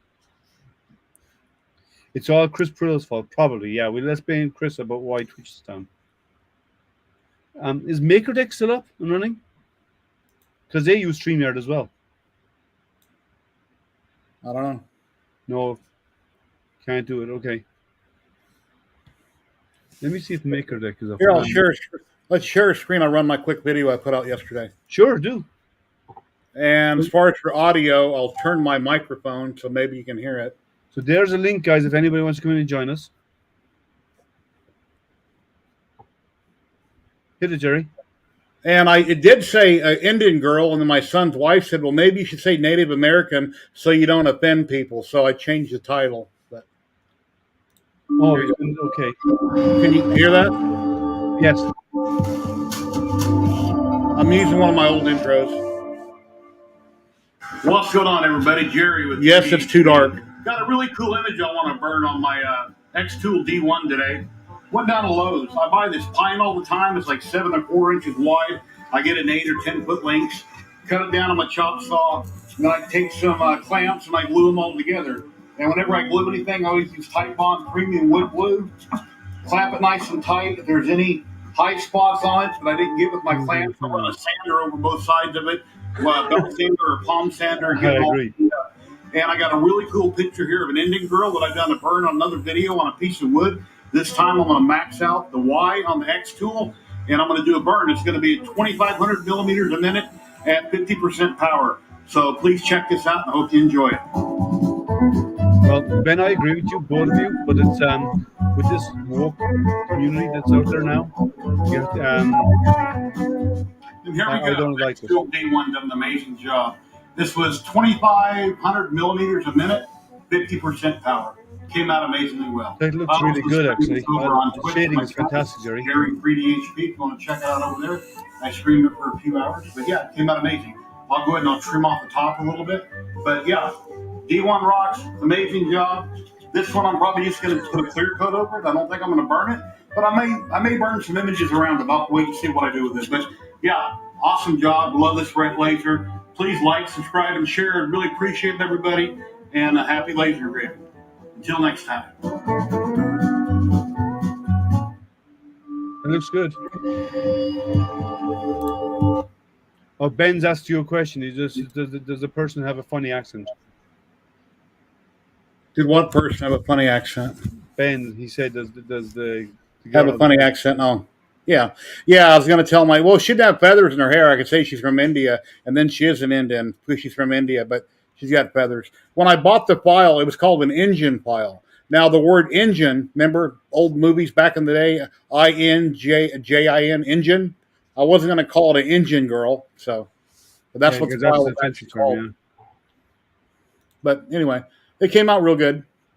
And I did do a test print that time. I done a test. I started printing the bottom of it at 100%. It was burning black. I went to 80. It was still too dark. Then I kicked it down to 50 on a test on a small piece of pine, and that looked really good. So then I went ahead and done my actual burn at 50% power. So I'm testing something now to see if it works. I'm waiting to see what happens on Twitch. It's weird that Twitch is playing up like that. Yeah, we're all Native Americans. Yeah.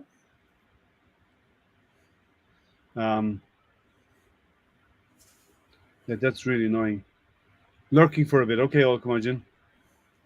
So, anybody have anything they want to bring up or anything like that? They want to come in and join the conversation? You're welcome to. We know what to say. The whole point of the Hangout is to get people on screen talking about things. So it's awesome having you guys in chat, but we'd love to have you on camera also. If she's from Detroit, she would be an engine girl. Engine, yeah. Yeah, not a motor girl, right? That was Jamie just messaged me to say that she won't be able to join us tonight. Okay. So yeah, but we're slowly we've been warming up here for the last few weeks, but we're kind of getting chilly right now again today. But there's supposed to be storms coming in again tomorrow. I wish we had storms. It's currently 97 and sunny. No, we've hit 85 some days, but right now, but today was a cooler day. There's a north breeze, a north wind came through, a north breeze, and then but we have rain and thunderstorms coming in tomorrow, which is normal for this time of year. We get a lot of the beginning of our summer, we get a lot of thunderstorms, and we do get them throughout the summer as well. They're more sporadic as you get deeper into the summer. But yeah, we get a lot of those here in summer. We occasionally get a lot of windstorms. Typically, what we usually have is a lot of wind. then wind will occasionally, maybe once every couple of years, knock out the power for a little bit. But it's pretty rare because everything around here is underground. There's no above ground lines, nothing close by. But Well, where I live, the lines are underground, but what's feeding the area are above ground, and that's why we get outages. and if I'm resin printing and the power starts to kind of flicker, I'm like, oh, SHIT. There, I spelled it instead of saying it.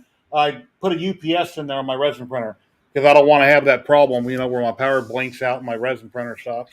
Yeah, there's no resume, and most resins don't resume on power outage. That's a problem. They need to fix that. Because a resin would be the easiest one in the world to do a resume, right? Be the easiest one to do. But and it's a feature that resin printers don't seem to have. Do you know any resin that does that? That does resume on power? I'm not sure. I've never even tried it on a printer. I've never had a reason to. So Jerry is educated. Yeah, but I've done it on some printers. Certain printers do resume on power better than others. Some printers just do not do a good job of it, right? Other printers do a rock star job of it.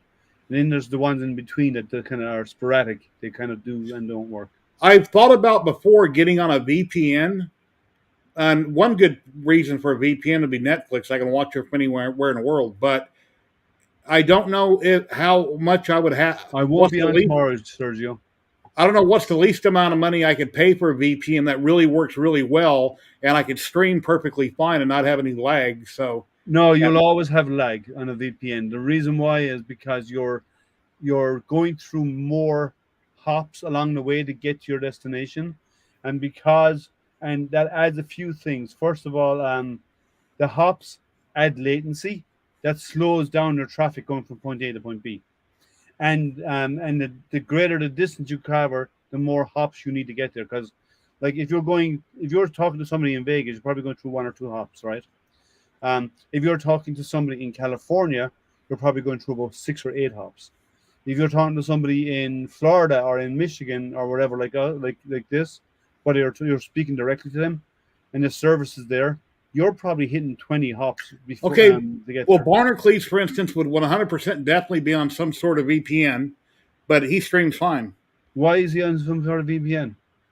Because he's that kind of guy, tech guy. He's always been on a VPN and stuff like that. But I don't know what he's he on a uses. VPN? I don't know. Yeah, he's talked about it, so I imagine he is. Well, a VPN for streaming is not needed. A VPN for your own personal safety when you're web browsing, that's different, right? And that's because you do some servers like the NordVPN and so on. They offer to your data to be anonymous. They don't track where you came from or anything like that, and they bring you out in a different country, so it looks like you're from that country. So that's different. But for if you're doing like streaming, I wouldn't be VPNing because it will add a lot of latency to your data to it, and you'll probably run into more and more problems. And I assume if you're on a VPN, you can turn it on or off, or so if you go to stream, you don't run through it, and then the rest of the time, then you have it turned on, or you can even pick the country you want to go through. In most of them, wherever they have servers, you can say I want to come out in the UK. So if you go to Netflix and if you log into Netflix over there, I heard about WeChat on some different programs where people were tracking them, and it looked like they were coming from here or there, and they, anyway, yeah. So I'm Bush today after all that prepping and cooking. Okay. I don't know that much about it to really talk about it. We'll see. But what happens with a VPN is it basically creates a tunnel from you to a new location and sends your data to that location. And it's a virtual tunnel like this, okay? And it hides wherever you come out, that's where it looks like your base. So if you VPN and you chose Detroit, it would look like you're in Detroit. Or if you chose Canada, it would look like you're in Canada. Or if you chose the UK or France or Germany or Thailand or wherever you want, right? It would look like that's where you're based. So if you go to like Amazon or if you go to Google or whatever, they'll think you're in that country, so everything will be in that country's language. Mm-hmm. And you can change the language in the browser when you're watching it, but it generally would appear as if you're in country, and you get ads from that country on their channel. So But yeah, and you can turn it on and off. So I wouldn't have it on when I'm streaming it, but I would have it on. You could turn it on like when they're doing other stuff. Like my work, all my work stuff is all in VPN, but it goes via Canada, not the US, because there are VPN services out of Canada. Well, general surfing, paying bills, anything I've ever done for X amount of years now that wasn't buying a VPN, if all of a sudden went buying a VPN, it's like all of a sudden on the network, the world, I disappeared, I guess. But everywhere I've been in the past, I'm still going there. It's just now not trackable, I guess. Well, yes, but there's an issue there. When for banking, you run into the issue is that banking normally stores the local cookies to say this is your machine, officially your machine that you've approved. And if you go through it from somewhere else, it may say the cookie that is applied does not apply. It's bad, and you may run into issues there. But I wouldn't use it for banking, but I would use it for shopping Two-step online. authentication helps Yes. with banking when it sends you a code to your phone and you type in the code and it verifies who you are. Yeah, but I'm just saying. The cat my. But the other thing, I would use it for like online shopping. I would use it for general web browsing or whatever. Um, I would especially use it if you're inclined to look at questionable websites, And like of the more adult nature, especially. I would use VPN if you wanted to go do stuff like that. That's because then you're hiding your information from them. But for your bank, no, I wouldn't do it for the bank though. You can, but I probably wouldn't. Yeah, well, it depends on which service you use. Some of them have data caps, some do not. If you pay the service, they don't. Some of the free, some like NordVPN, they do a free option, but you are capped on data speeds. Others, if you pay for them, they do not cap you, and you can choose the country you want to appear as when you do the VPN. When you start it up, you select the country you want. You can even select this, in some cases, select the city in that country, and you'll appear as if you're coming from there. hey, Dum Dum, how you doing? Hey, Dum, how's life? You want to come in and join us? Because Twitch is having issues; it's not working. So yeah, Twitch is being twitchy,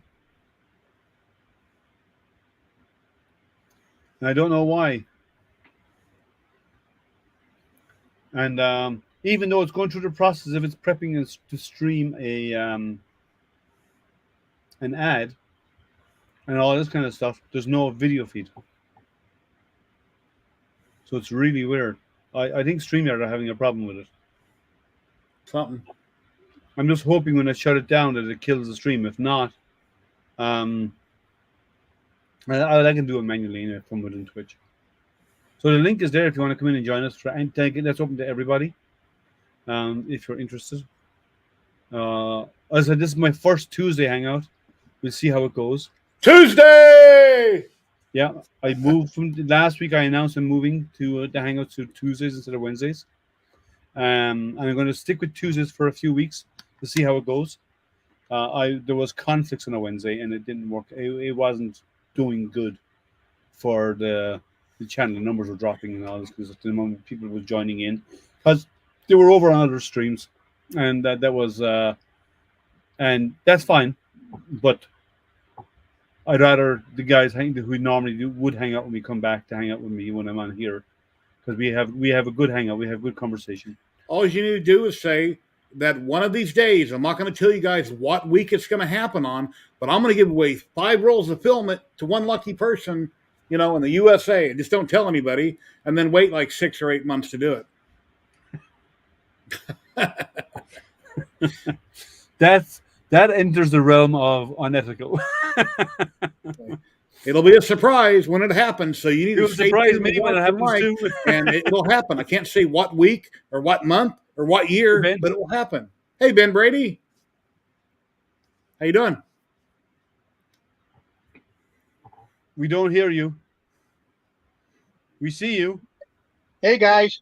Hey, how you doing? How are you? I'm trying to figure out how to hold the phone here. Yep. It's like you're laying on the couch hanging out, huh?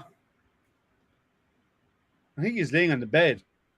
We're in the RV, and Cool. yeah, So we're how are laying you in the keeping? bed in the RV. All right. How have you been doing?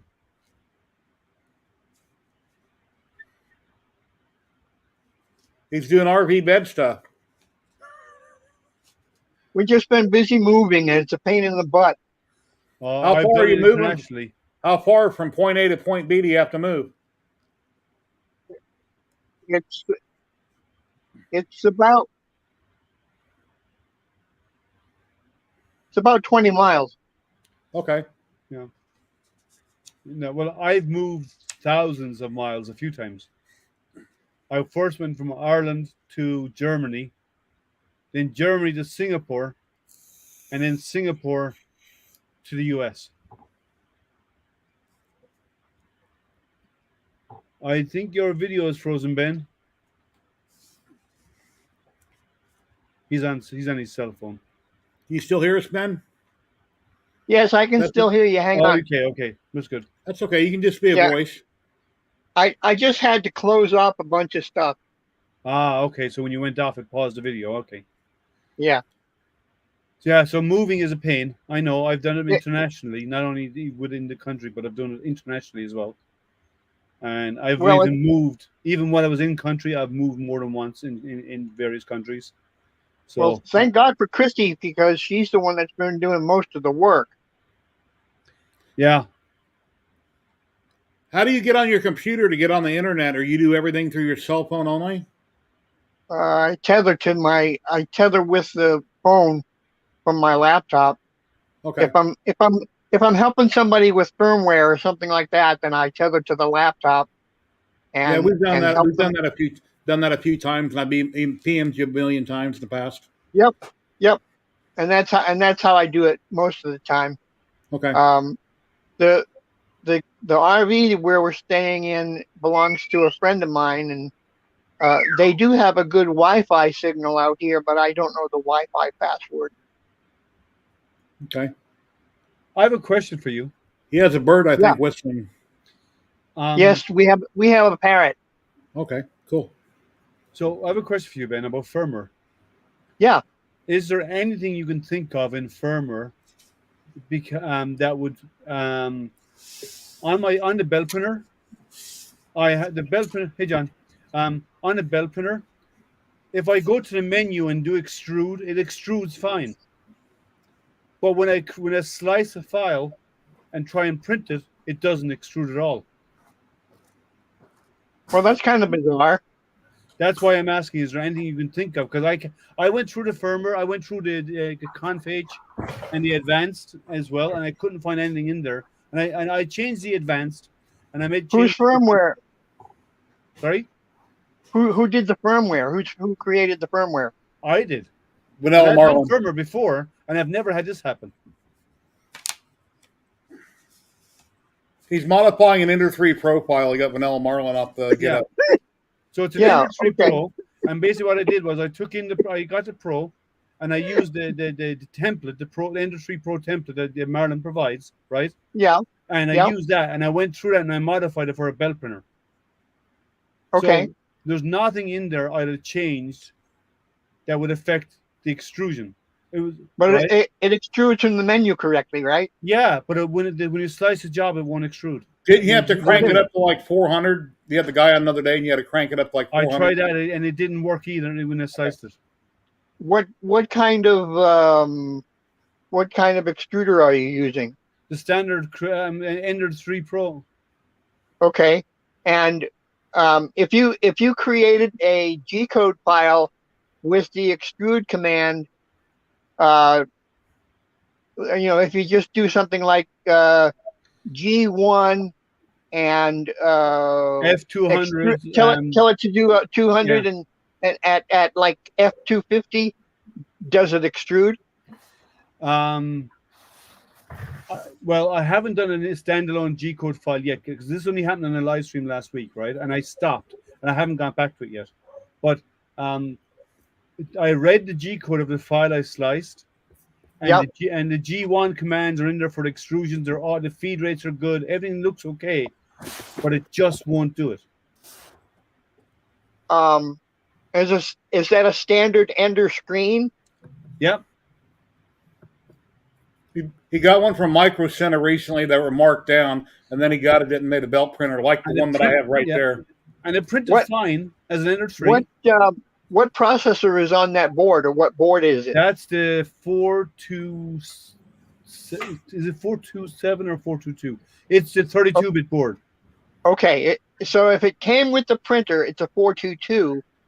No, it's a 427 board. It is a 32-bit board. Yes, but if it came with the printer, it's a 422. I put in a new board in there.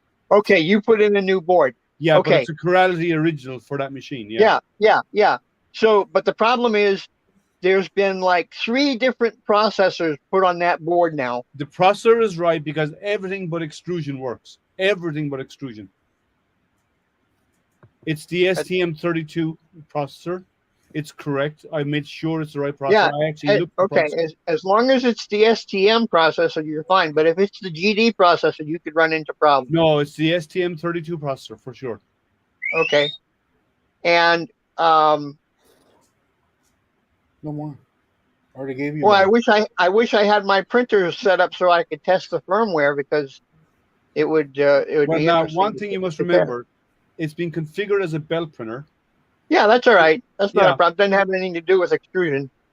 No, it doesn't have anything to extrude. That's why I'm thinking it's weird that it won't extrude, even though, because the steps per millimeter and so on is the same in the G code as in a sliced file, unless I specify it, which I didn't, as it would be in a doing it from the menu on the screen, and it extrudes fine from the menu. Did you set your E-steps? I've tried it with the default E-steps, and I also increase my E-steps, and it doesn't make a difference. Okay, and but extruding from the menu works. Have you cleared the EEPROM? Yes, I did after flashing. Yes. I've done these before. Yeah, I would. This is interesting. I don't know of anything in firmware that would stop your extrusion. I know. Unless you have linear advance on and you're using trinamic drivers. I'm not using trinamic drivers. If it's a 427 board and it's the silent board, you are. Oh, maybe that's it then. Maybe it is linear advance causing it. But the linear advance, maybe it is. Turn off linear advance. Turn off linear advance in the G code and see if it extrudes. That's an easy one. Let's just edit it out and just recompile. Yeah, I'll check that out. That's one thing I forgot to try, because I've been through a whole pile of stuff and nothing I can do. But it could be that I forgot about the linear advance causing problems on Trinamics. What'd you do on Z and firmware since it's unlimited now? Set it to 99999. Okay. Yeah, you just set it in infinite. Because I got a TH3D board I put in mine, but I haven't done nothing with the firmware, so it thinks it's an Ender 3. There's a few things you need to change, right? You also need to set your because it's an Ender 3. You also need to set the option for all X, Y, and Z motors to be always on, never to disengage. Yeah. So yeah, because what happens is the Y-axis will fall down. So you have to have them always on. And the other thing you have to do is set your start and end G code and your homing. You have to edit out your homing. It doesn't home X, Y, and Z. It only homes X and Y, because you don't want the Z to home at all. Ever. Don't want to home Z, yeah. Because it'll move forever. It'll never stop. Or just turn on the printer and have in your start G code, which is the G28XY. And that'll home your X and Y axis only. Okay. There's a couple of other settings, but I'll send you, if I can get mine working, which the linear advance could be the issue. I'll go double check that. I don't remember turning it on, but I could have. We'll ask him when he's going to have a printer set back up so he can look at it. He might be middle moving. Liam, it may be already turned on by default in that example configuration. I don't believe it was, but as I said, I will go back and double check. I'll check the configuration H. I'll check it maybe if I can for time tomorrow. It's in configuration advanced. Oh yeah, it's in advance. Okay, yeah, but I'll check it. I'll check the files. Because there's only 3 files I modified. I modified the config H, the advanced, and I also modified the screen graphic because I gave it my own name and my own graphic. Oh, there you go. I'm calling since I built it, even though it was somebody else's kit, and I put so many changes into it myself to get it to work in the first place. I'm calling it the Kuiper belt. Astronomy That's related, it. right? Yeah, Hey, that's John. right. Dum, what's going on? How you been, John? All right. How you guys? Good. Pretty good. How's that Delta going? Is that Delta going? Yeah, actually, it's all right. I think, knock on wood, it's okay. I think what's been happening is it hasn't been saving the settings, even though you say save, like save settings to EEPROM, right? Yeah. After it auto levels and then you set the Z offset. I don't think it's saving the Z offset. So try. Have you? Go on, Ben. I was going to say, have you modified the firmware, John? Yeah. And did you turn on the EEPROM? Yeah. You enabled it in the firmware because otherwise it won't save. By default, it won't. It doesn't. They don't have it on in some. Well, it's not the firmware that I did. It's from this other guy. But when you run through the initial setup, it says turn it on, right? So you turn it on, and it's got like in the docs, you go through a progressive set of instructions. You go one by one, bam, bam, bam.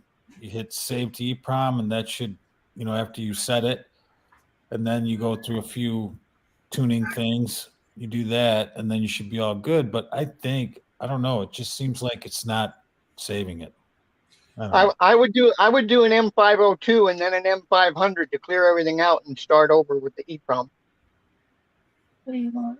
Yeah. Yeah, I don't think it. I think it's it doesn't do M502. I think it's It has to. It has to. M205 or something. Oh no, Ben! Oh, I've done machines where you type in M503 and it doesn't even respond to you. Yeah. Well, yeah, you can turn M503 off, but M502 is reset to default. Oh, okay. Yeah. Okay. The other option is there's Clipper builds out there for it.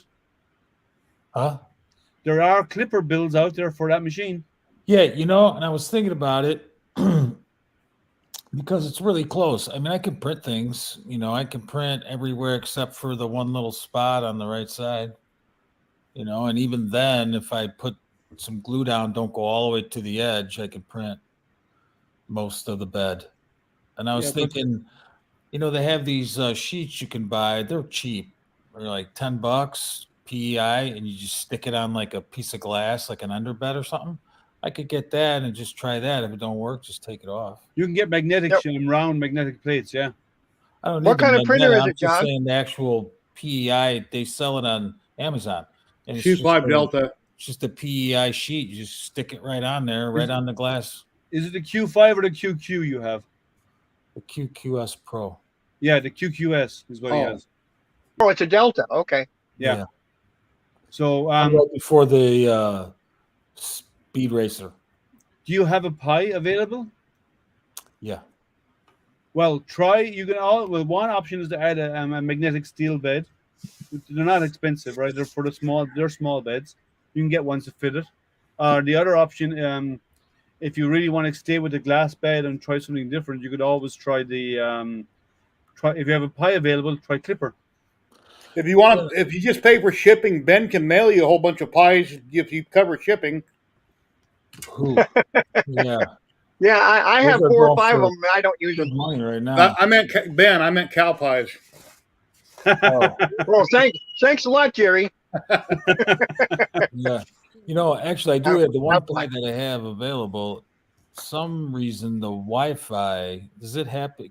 How do you reset those? The Wi-Fi doesn't seem to be working. I don't know. Well, it's that, that's in when you reflash it, and then do when you once you reflash it with the build, right, with the new build and Octoprint or whatever you want on it. What you can do then is you set up the password there, but you can also do a firmware update on it. And a firmware, some of the pies, depending on the models, used to have issues, and there are various firmware. Like you have to, there's 2 commands you have to run. I'm trying to remember both of them. There's an update all, and there's an upgrade all. Yeah, and you have to run them in sudo on the Pi, and that will actually flash the firmware as well. Or download the latest firmware for it and reflash it.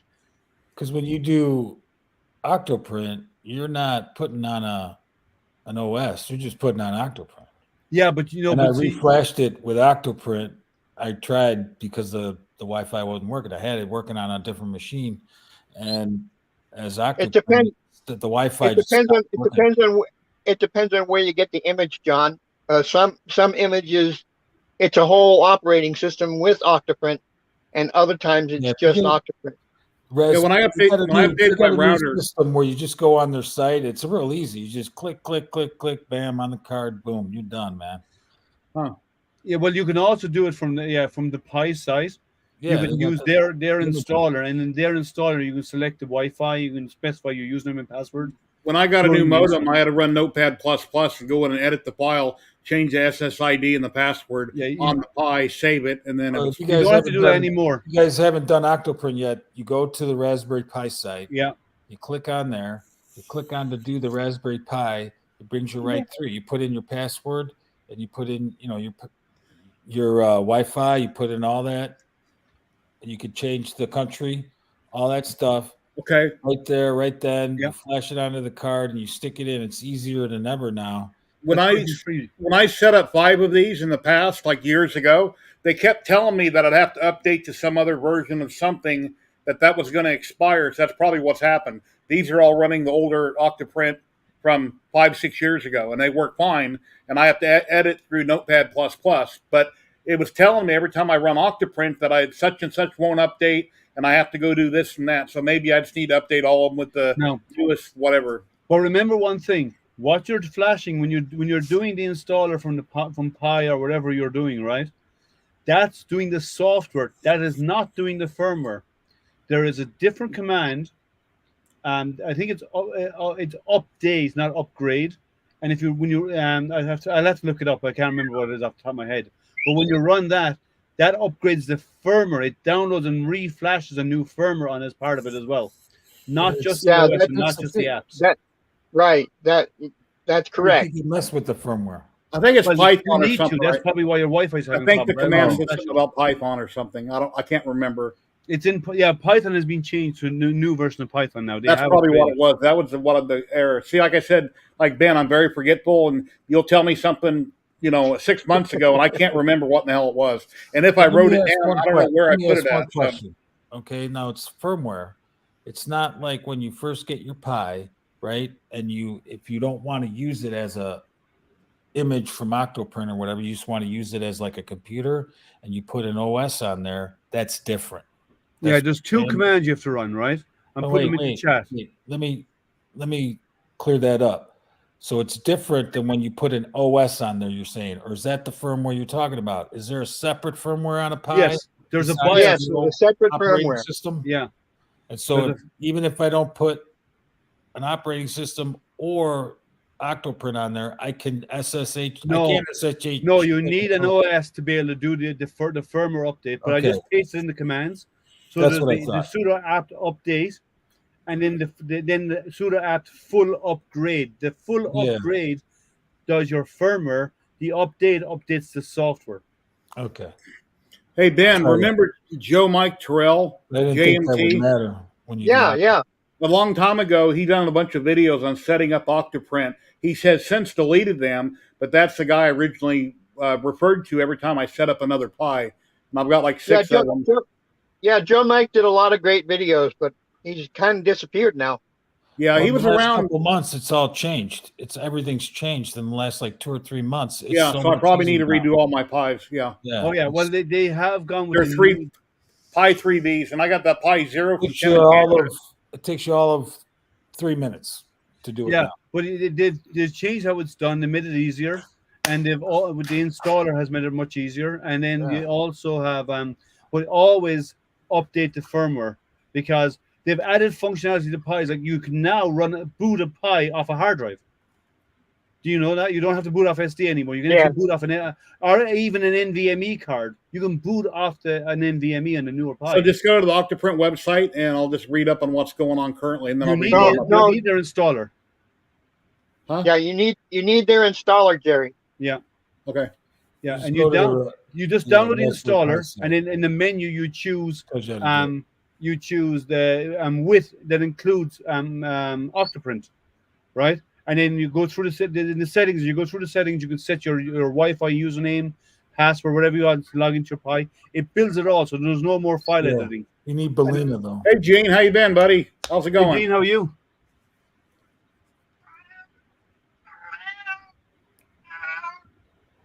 Oh, I was backwards on those. Okay, sorry about that. Yeah.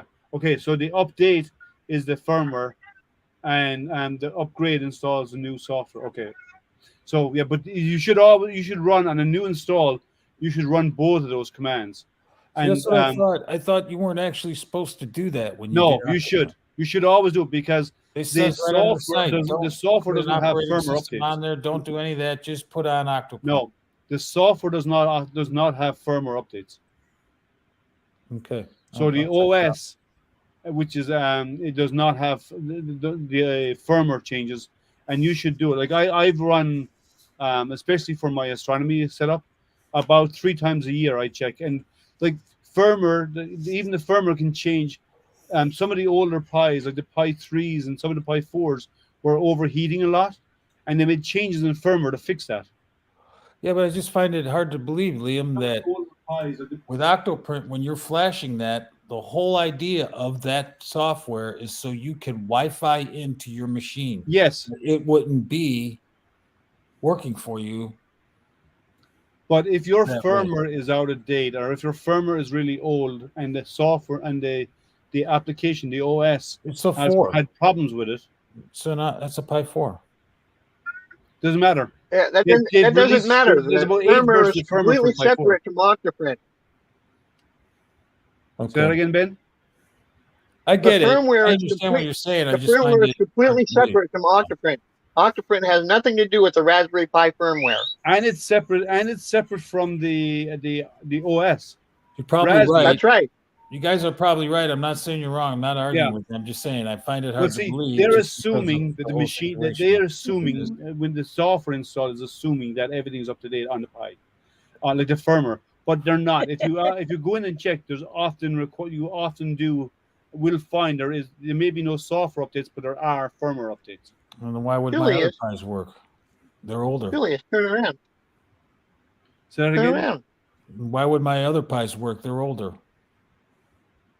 It could be a bug in it. Yeah. I don't know. It's worth a try. You said the Wi-Fi is not working. I would start with flashing the firmware. Yeah. Turn around. So yeah, I can get into the terminal if I crazy cat. Oh, sorry, I forgot. You need to run the EEPROM updates. That's the one I forgot. That's the software. It's the sudo pi-EEPROM space the EEPROM dash update is what you need to run. That updates the EEPROM, which is the firmware. Let me put that in chat. You mean for the Pi itself, or for the Pi itself? Yeah, for the Pi. That updates the firmware. There's a command in chat. Okay. I don't see it. Oh, the other chat. Okay. So that command is flash and does the EEPROM update, which is the firmware itself. Sorry, I gave you the software commands, not the firmware command. Yeah, I mean, the Pi is fairly simple, straightforward, and they got it's all on the internet. Tells you exactly what to do. It's actually I believe it's the EEPROM is where the firmware is stored for the board, and that's an update to update the EEPROM on the board.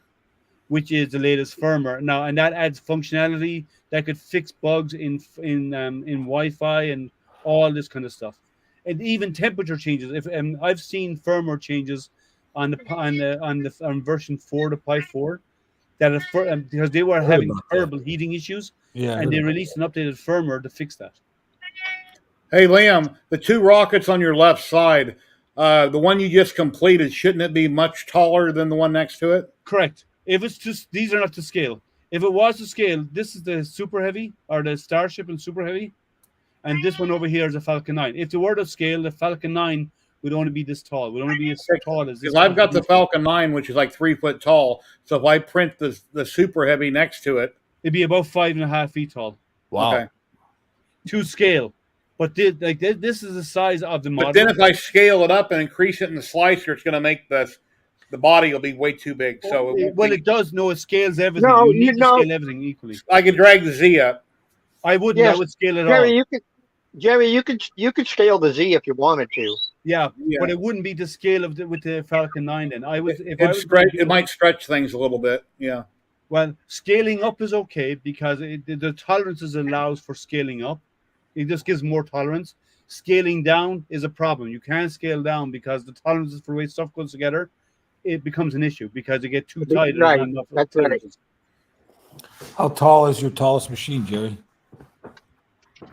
500.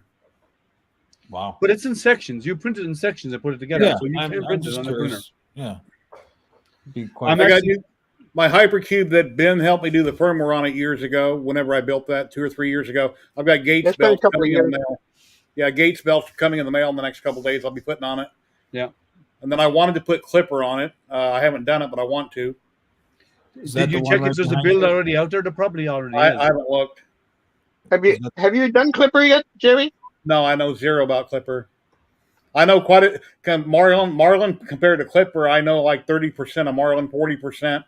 Enough to know kind of what I'm doing, but then I got to ask people. But I don't know anything about Clipper. They have pre-made. I haven't done any Clipper because I would just rather use Marlin. Mm-hmm. They have a lot of pre-made. Yeah, there's a lot of examples out there. Yeah, and you might have to tweak them, but there's a lot of good examples out there. I messed with it with one machine, but I couldn't get it to work because of the way the thing was wired up, and there wasn't a config for that one. It was a weird wiring of this machine, and so I messed with it a lot. Never got it to really work right, but I got. Go on the Clipper groups. The groups are great. Yeah, I tried. Nobody could figure it out. The Clipper Discord. Yeah. A rat rig, a Volron, or a Hypercube are the printers of the future. Bed slingers, I see going away in time because having that bed just coming straight down is much better than it moving back and forth. And you got your hot end moving around. It's just too much inertia moving around everywhere. I think anything from 300 down, a bed slinger is okay. Anything bigger than 300, you need to go with the drop. We need either drop Z or raise XY. I have an Ender Max, and that thing prints better than my Ender 3 or the Ender 3 V2. That thing prints sweet. It is a good machine. Yeah, so I like the big Creacy that I have prints really well. It's a really nice printer. And now and again, they actually have them available on sale where someone returned them for whatever reason. And you can buy them for $300 or $350. Yeah, I wish I had space for one of those. Yeah. But if you go to the Creacy group, if you go join the Creacy group, every now and again, they post in there of some that's available in different countries that were returned and you can buy them. And like for $350, you can get it working. Hey. It's my son, John. Hey, John. John 1 and John 2. Yeah. he's the fourth. He's the fourth? Yeah. The baby? No, he's the older son. Oh, okay. He's 12. He's all grown up. He's all grown up now. Well, mine's 16. He's just saying, Dad, why'd that guy call me a baby for? Yeah. At least he thinks he is anyway. Yeah. Well, as I say about my son, our teenagers in general, they're 16 going on 25. Yeah. My son is 33. Realize exactly what we meant. Well, what happens? Your son's listening, so we can give him some advice. What happens is, when you're young, it's all about following your parents. When you get a teenager and go and into about your early to mid 20s, you think you're always right, and you ignore your parents. And then when you reach about 26 or 28 years old, you realize mom and dad were actually right all the time. So you should just listen to them. And then someday you'll have kids, and they'll do the same thing over and over and over, cycle and never stop. Big circle thing. Liam, Yes, that's a physiological brain issue. I know, but I'm just saying that's the way it actually happens. Hey, Gene Gamble, you want to drop in? Liam can share the link if you'd like to come in and chat with us. Love to have you. Let me post out there again. Oh, that was the wrong one. Celtics by 3. But yeah, it's 25. let me copy that out again because I had something else. When I was on the bench, I dealt with that issue all the time. Oh, in family court, I bet. Yeah. Yeah, you did a lot of family court, didn't you? No, I did. I did Class C misdemeanor cases and small claim. Okay. So minors in possession of minors consuming alcohol, minors with tobacco. I did all of those cases. Yeah. So that guy that you're listening to, John 2, or young John, that guy there, Ben, he was a judge. Oh yeah, where at? Yeah, here in Caldwell County, Texas. You send them to the chain gang? There were times that I wished I could. You get some. My daughter. That's why you should behave, or else you're going to end up in front of guys like him. I had to go to temper control classes years ago because I had punched my roommate and I had got arrested over it. And I just said what the judge wanted to hear. Hey, what do you think of this and that and these classes and blah, blah, blah. And I told him what he wanted to hear so I could get the hell out of there. I didn't want to argue or tell him what I thought. That doesn't always work, though. I'm not going to talk back, so I told him what he wanted to hear so I could leave. Yeah, that doesn't always work. I'm involved in electronic data discovery and litigation and stuff is what I do, and I've heard stories of judges seeing right through that and they don't. You can bluff. Sometimes you can get away with it, but some days not a hope in hell. It's like when you get pulled over, you do what you're told. You don't resist. You don't do anything. You don't say nothing. Just let them do their thing. Yeah. Don't, everything that go with usually the flow because otherwise it'll go against you, right? Yeah. And just be respectful. Just sign the ticket, Jerry. Yeah. No, I got pulled over one time. Me and my wife were going out to eat, and I was in my new Toyota Tacoma that I no longer own. And I was doing only a few miles over the speed limit, and a cop had got alongside me, kind of beeped his lights, and I waved at him okay. And then was on my way. And then about a couple miles later, I had 3 or 4 cops behind me, pulled me over on a busy street near Samstown. So I rolled down all 4 of my windows because I want them to be able to see in the vehicle. Why I got pulled over, I don't know. And I had to walk out, back up on the ground, hands up, pull my shirt up, all that. They were looking for somebody supposedly in a vehicle like mine that had been flashing a gun at people in the area that I came from, allegedly.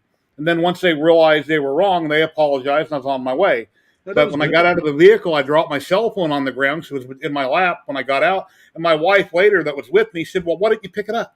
I go, no, I'm not going to pick up the cell phone. I wouldn't be here right now. Yeah, you don't. You should. Well, if you drop it, you could say, "Can I pick it up?"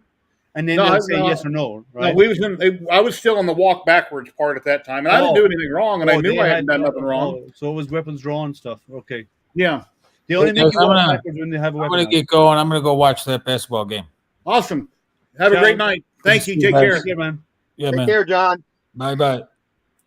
Yeah, they only make you walk backwards if they have guns drawn. If they think it is. Well, what I didn't like about it is before I left the house, I drank a beer like a half hour before that. No big deal, but I had a really faint buzz from the beer, so I didn't want anything to go wrong with me getting stopped out of the blue because I never get stopped, but I did. So anyway, I think I've been stopped twice ever. Yeah, when you're a kid, it tends to happen more. When you get older, it just kind of stops happening.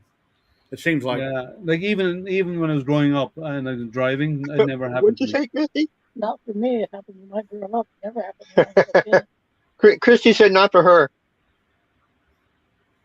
Yeah. No, I said twice ever, I think it was. And both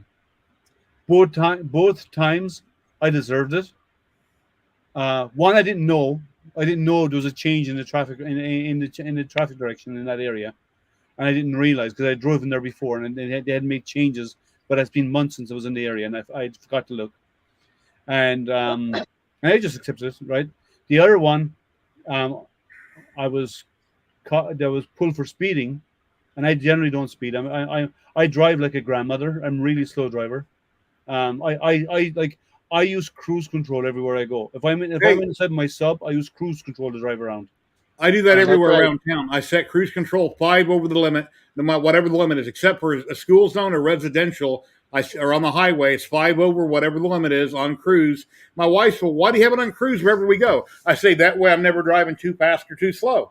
Yeah. And then when I come up to a red light, I stop and then I get going. I bump the button again, and then it speeds right back up. Resume, yeah, I use cruise all the time, everywhere. I use it pretty much everywhere, even on the freeway.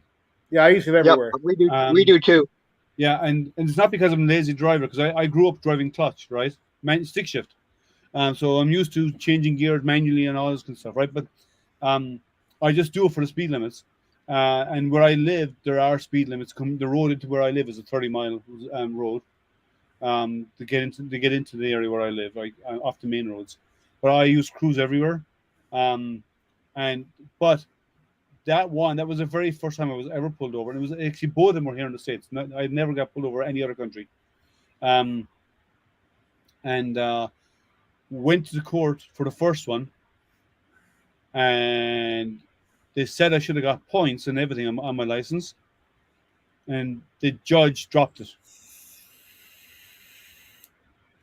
because the judge started chatting with me, and he said, "Where are you from?" and all this kind of stuff. We got into a conversation about where I grew up, and apparently his family or his ancestors were Irish as well. We got into a chat and all this kind of stuff, and eventually he just said, "Look," he says, "your record is spotless." He said, "You don't even have a parking ticket." So he says, "I'm going to drop it. He says, "It's your first time ever." And so they went away. And in the second one, I didn't realize, but I paid the ticket. It's $100 for a ticket, or $120. Not bad for. I've been driving since I was 17 years old.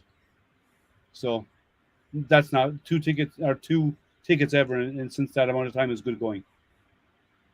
Yeah, not a bad record for driving 60 years, Liam. Yeah, well, I haven't been 60 years. I'm only 52. I'm not even 52 yet. I'm 52 next month. Yeah, in less than a month I'll be 58. Sucks, but that's life. Yeah, I'll be 52 next month. Jesus, Jerry, what happened to you? Yeah. Go look in the mirror, old man. Hey, I'm 65 and I'm feeling like 90.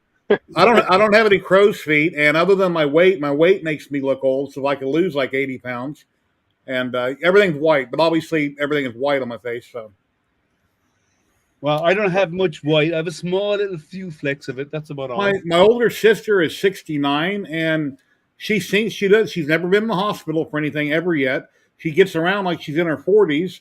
I don't know what other health problems she might have. She hasn't told me about, but she doesn't seem to be 69.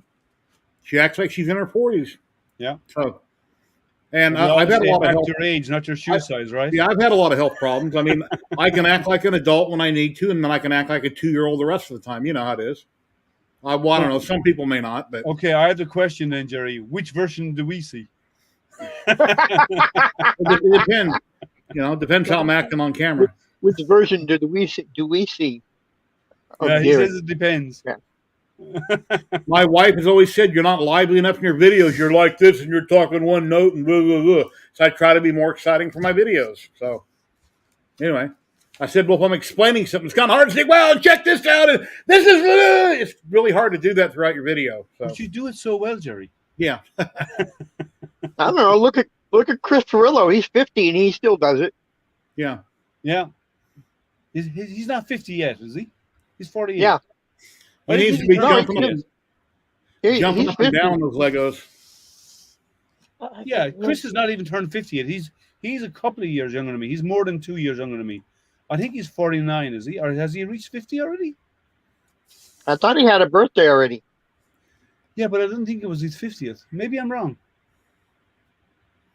Yeah, I know he's younger than me, but I didn't think he was. I thought it was more than 2 years. because I'm just turning 52 this year. I remember the days when people would talk about people that were older than me all the time, and now that everybody's younger than me. What's the deal? It's probably the people that you're hanging out with. Maybe. You know, when you're a kid, there's that older neighbor or somebody lived down the street and he's a crab, you know, complaining and bitching about everything. Like I've always told my wife, I never want to turn into that person. So as long as you always remember that, don't ever be that person. You know, if you want to be that young Mr. guy, Wilson. yeah, or whatever his name is, yeah, don't be that person. So. Yeah, I like my I don't think I'm crabby. I don't think I ever will be. I'm like because of the stuff I'm into, like 3D printing. I like to share, and you know I like sharing and talking to people about it. And in astronomy, I love being out explaining and showing people through the views through the telescopes and explaining stuff to them because people enjoy that too. They get to see stuff they've never seen before. So, and I have some, and when I'm talking about topics I enjoy or that I know that I like, I'm all hyped up and energetic about those conversations, right? And so I think. Go ahead, Ben. Are you still doing stuff at the museum? No, I'm done with them, but I will be doing more in July for the James Webb first live images, because I'm one of the people that's going to be doing the first live events with James Webb. They have selected people to do these, and I will be doing some live events now. There's two of us who have done stuff at the museum. Myself and a buddy of mine, and I think he's thinking of doing the museum, and I'm not sure if they're going to need me as well there. So I might arrange to do a live event elsewhere, maybe in a local library or something like that. But the problem is the first live science data that comes in will be sometime during the week, more than likely. Right? We don't know we don't have an exact date or time yet, and it'll be a weekday, right? It'll be a weekday, and it'll probably be like mid-morning, like around lunchtime type of time frame, 12 o'clock or 1 o'clock. So the amount of people are going to get in to see that, to do live, will be younger people. It'll be like moms bringing their kids in there during the summer, because most parents, especially like a lot of parents, will be working, right? So I'm not sure about when and where to do it. Like if they decide they're going to do it on a Saturday, I can have 300 people in there for the live event, for a 2-hour event, right? Where I'll do a talk about the scope. I'll talk about the science that we're going to hopefully get out of it, explain how it all works and so on. And then at the end of that, switch over to the live feed from NASA, where they're going to be doing the live unveiling of the first real science data image. It's a shame you can't promote yourself on your YouTube channel, but you get fired, I'm sure. Get fired from where? When you're at NASA, it's a shame you can't talk about what you do at home. Like promote your channel and your Facebook group. I don't stream for NASA. They will stream, and I will show the stream out. I will have an access to a back end access into it, not the normal broadcast. It'll be the normal broadcast, but I will have a channel directly into them, right? So I can actually send messages to them and ask questions and stuff. Like if people ask questions, we can submit questions to the panel. But so we will have that back end access. But like I do not stream on NASA's channels at all. I'll be picking up on there. Now I have my own stuff that I stream, and I stream on astronomy. There's an astronomy show on YouTube called Astronomy for Everyone. It's actually created by my astronomy club, right? So I have done streams there on their channel, and I've been on their show a few times, talking about various things. I used to be the editor on the show for a long time, and a cameraman. I've actually been a cameraman there too for a while, because they recorded at a local studio. By local, I mean it's an hour's drive from me, but it's local for them. Go ahead. So, Liam, have you printed out the JWST model? I have not, because I want to make changes to it. I've reached out to the guys and asked them for the design file, and I haven't gotten it yet because I want to tweak it a little bit. But I have. I've seen pictures of prints on Facebook. Yeah, I've seen print, but I want to do it a little different. I want to make some changes. But I've done the I did design. You've probably seen these, the James Webb. Oh yeah, I saw those. Yeah, Yeah, well, there I designed those. Those came out nice. Yeah, so I designed those, and I actually sent it out to the James Webb team, right? Because I talk with them on a regular basis, the James Webb team, about planning for the upcoming live events, and I've actually sent them that, and they've shared it with everybody who's doing events, and I've that's sent cool. it to NASA as well to post if they wanted to post it on their site as a NASA coin, they can freely do so. That's really cool. Yeah, I don't know if they posted. I should check to see if they posted. I'm not sure if they did, but I did send them the STL file so they can post it if they want to, and because they didn't have anything like these, and I've given away a whole pile of these already, but I'm going to 3D print more of them because I want, when I'm doing with the live event, I want to use them as giveaways for the live event. Aren't they having a big show there in Michigan for 3D printing right now? It's industrial printing, yes. Rapid TCT or something like that. Yeah, it's in the Kerbal Center downtown in Detroit. Yeah, I think Joel Telling is there. Yeah, I thought I saw something on video from him this morning. Yeah, so that's in the Kerbal Center, that's downtown Detroit. How far away is that from you? About 45 miles. Oh, that's not far. That's like across town here in Vegas. Well, yeah, but it's Detroit, and the cost of parking there is obscene. What, $10? Oh, probably more than that, I'm guessing. Or more than that. You know what I think? They built that big stadium here, right? The Major League Football stadium here in Vegas. And somebody has a parking lot next to it. And I could have swore a couple months ago on the news, they said they were charging people $100 a car to park there. That's just crazy. Well, that's what happens when you get the Oakland Raiders moving to Las Vegas. That's just crazy. Yeah, parking a parking lot for $100. I can see $10, but not 100. I've been to the Kerbal Center before for where they do the the robot war stuff where where the kids make up to build robots and they compete. I've been down there for that. To as a judge, I've judged some of those robotic stuff, and I've done nighttime observing in Detroit area, but there's not much to see in Detroit because there's so much light pollution there. Oh, way too much light pollution. Yeah, you can only see planets. You'll see the moon, and you'll see a few bright stars, and that's about it. Where I live in Vegas, I can't see many planet or stars. Vegas is going to be worse. There's too much light. I can look back towards Lake Mead and I can see some stars, but it's not like in the movies where you see 100 billion. It's like, oh my God, look. No, I only see that on TV. Well, if you drive out to Lake Mead, you'll probably get a better sky. But get away from this light from the city. But even then, because it's Vegas, you need to be about 60 miles from Vegas before you get away from the worst of the light dome. Yeah, at least, yeah. Out over the mountains, go out into the desert on your way to LA. Then you get far enough away from it on the other side of the. Drive out there. Have to drive out to Pahrump. Yeah, out in Pahrump, race that property. I sold. My brother still lives out there. Yeah, that would be a good spot for good dark skies, I'd say, far away. And then you could visit Art Bell. I think he died. Yeah, he's dead. Yeah, he's dead now, yeah. Printer Prom, what's going on, buddy? Hey, Printer Prom. I know Twitch is troublesome tonight. Twitch is not behaving. For some reason, streaming to Twitch is not working, even though it looks like we're still online. It's just spinning around there, going nowhere, and you're normally on there. But we just came on YouTube because Twitch is FooBar tonight. So, well, I'd like to. No, I haven't been to Vegas out to the desert yet. I haven't been out there with my telescope. I've been out. I've been out in the dark areas in way out west where they have really good dark skies, but I haven't tried Vegas or outside the Vegas area yet. Liam, the acronym that you wanted was FNAFU.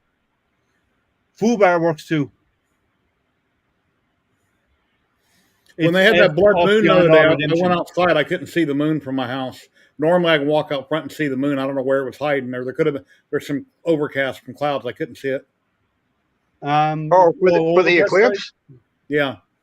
Well, yeah, I had thunderstorms and rain. So yeah, I think it was in the southeast. I think is where it was at. It would have been in the southeast, yeah. But hey, Maker, how you doing? Hey, Thomas. Or yeah, how's you? If you want to come in and join, there's the link for anybody who wants to come in and join.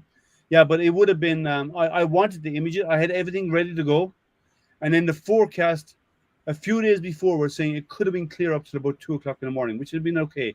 Totality was around 1:30 in the morning. Then it said it would have been clear till about midnight. And I said, okay, well, I might get some of the start of it. And then the cloud cover moves further and further and further and further. And eventually it started getting cloudy around noon, partly cloudy. And by 6 or 7 p.m. in the evening, we had thunderstorms. So that was the whole night washed out for us. And I wanted the image because it was the first eclipse of the year. I'll get the next one. I think the next one is in September, I think. Oh, no, it's not. It's in July. Let me check. Yeah, Ben, on the Hypercube behind me, whenever it is doing its auto bed level, when it gets to the very back of the printer, it slams into the back and it bottoms out, and then it probes okay. And it's always been that way, because I forget what the offset is, but I got it set wrong on the back because it hits when it's probing. So when are you gonna fix it, Gary? I'm gonna probably put clipper on it when I take the printer off there within the next couple of days. Set it on the table where the belt printer is behind me. I get the new Gates belts and put on it. I'm probably gonna put clipper on it, and then I'll do it at that point. You're replacing those belts already? Yeah, because I wanted to have Gates belts on it. Oh, okay. I got good pulleys that I put on it and printed solid. They're out of Gates belts, so I bought them off AliExpress, and I bought like 8 meters. I got, extra belts. They were real cheap. Yeah. I didn't put them on a long time ago. For some reason, when I priced the belt, they were really expensive, unless I just figured out I had the wrong price. I don't know. But on Ali, they were cheap. Like $23. Speaking of printed solid, you see where Prusa printers bought them out? Yep. Prusa now owns Printed Solid. Oh, I seen something online. I thought that was just talking about how he was going to be a service center for him. So what they're going to do is they are expanding the service center. They're going to actually put in a new service center and do maintenance and support locally in the U.S. But Prusa bought Printed Solid, but Dave is going to stay on as the CEO, and it's going to use the same name, but they are actually owned by Prusa now. Well, that's cool. So if you buy he made all this money, plus he's going to make money still running it. That's cool. Yeah, and you're going to the best part of all of that is if you're within the US, you have local support and local maintenance. If anything needs to be done, parts will be shipped locally rather than internationally. I wonder if they're going to modify the name, or they'll just leave it because it's been out there for so long. They said they're going to leave the name as is, and Dave will stay on as CEO. Oh, cool. So they're going to run it like an owned independent entity. Well, that'll be neat. Yeah. So that's cool stuff. So that's done. There was a photograph of Dave and Joe. Yeah, I seen them together, but I liked and I shared it, but I didn't read it all. Yep. So it's now a Prusa company. So and they'll start printing. They'll start keeping up with the Jesse, but they'll probably start adding on doing Prusa filament as well.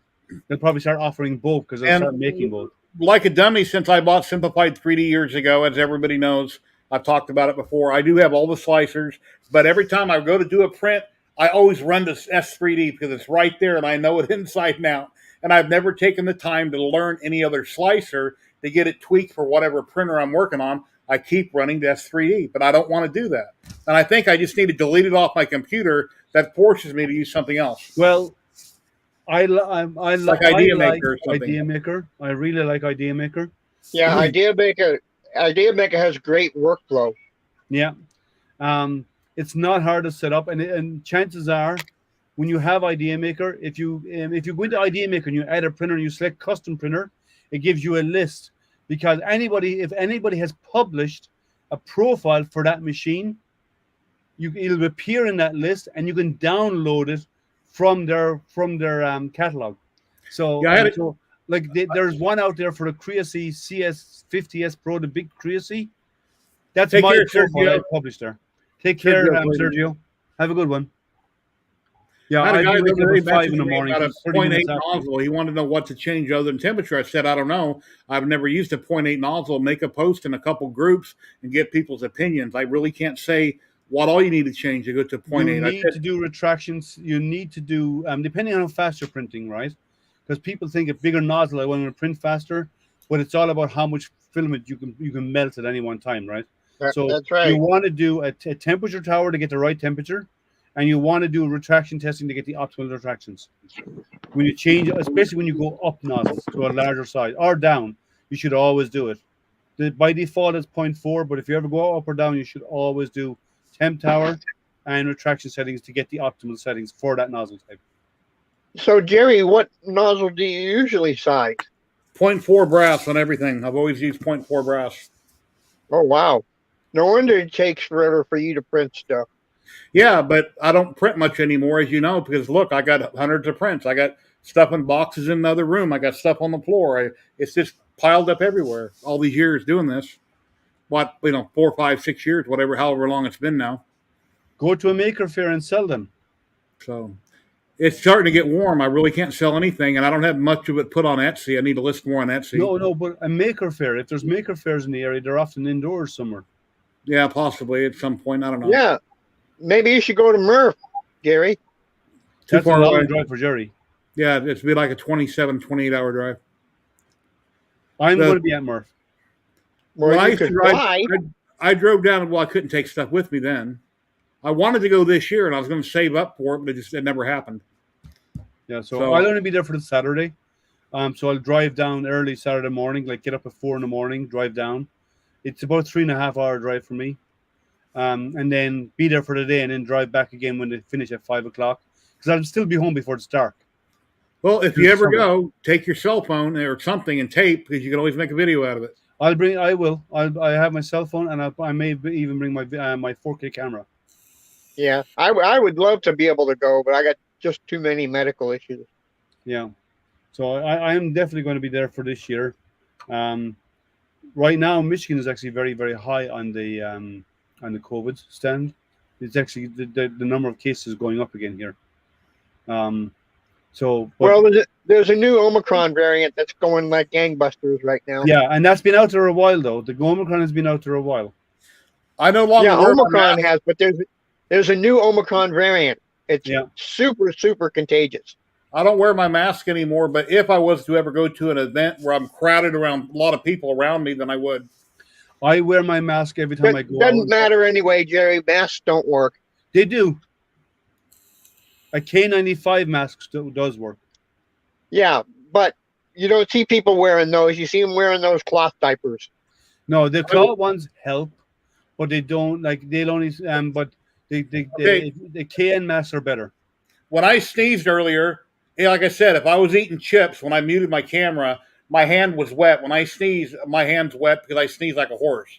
Now, if I had the mask on, it would have caught all that. So if that makes sense, then if you're standing in front of me, I got my mask on, I'm eating chips or Cheetos, you're not going to be covered with Cheetos. Correct. So the mask would technically help a little bit. Here's the best description I have of it, right? It's the funniest description, right?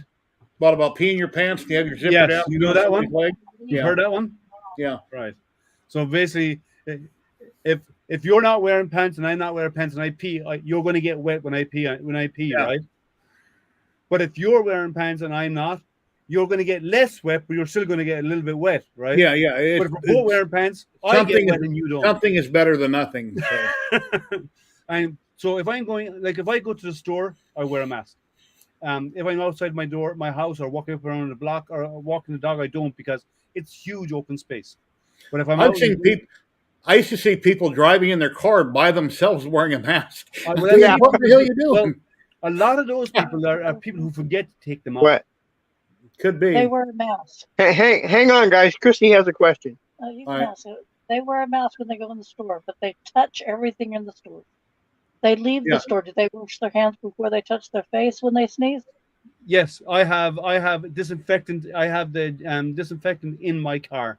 I keep some in my truck, and after I get groceries and I come home, whether I did or didn't wear a mask, I wash my hands, and then I put away all the groceries, or I'll unpack everything, and then I wash my hands really good because I was touching the cart and I was touching things in the store. Yeah, so that's what I do. I wash my hands. I carry a thing of disinfectant gel in my car. Yeah. And when I come, if I've ever been in somewhere like pushing the cart around or whatever, when I come back, first thing I do is clean my hands on with the disinfectant gel, and then when I get home, I always wash. Until you stop and get gas. After getting gas, I still do it again. Well, I must remember. I laugh at people because they will wear a mask in the store. They touch the pad for the card thing. They touch everything, and then they get outside, take off their mask, and rub their nose. And I'm like, you idiot. Well, yeah, you're right. They defeated the purpose, but in saying that, though, they have said that touching stuff is not as big now that now on a solid surface.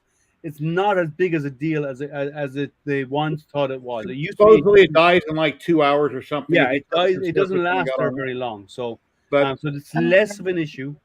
All you can do is, but it's still you should always clean your hands, right? But the other part of it is like wearing a mask does help, and disinfecting your hands after touching stuff, especially in the public area, does help. Washing is compulsory.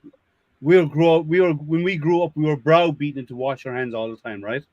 And it should be done. It's just you're asking for it if you don't, right? And especially with all this stuff going on. I hadn't been to the local Walmart in I don't know how many months, and I noticed at the front door now they have hand sanitizer things. Yeah. On your way in and coming out. Yeah. Yeah. And they even have alcohol wipes for wiping. They used to have the wipes, and they ran out. But I usually grab a wipe and the top rail on the cart I rub off. Yeah, clean the cart handles as well with the alcohol. Any little bit you can do here and here might help prevent it. Here's one thing. I went to it wasn't Walmart. I can't remember. I went to a Myers. I don't know if you have Myers stores in your area, right? Well, I went to a Myers store here. It's a big shopping mall. Do you have them? A big shopping center for groceries? Not Myers. No.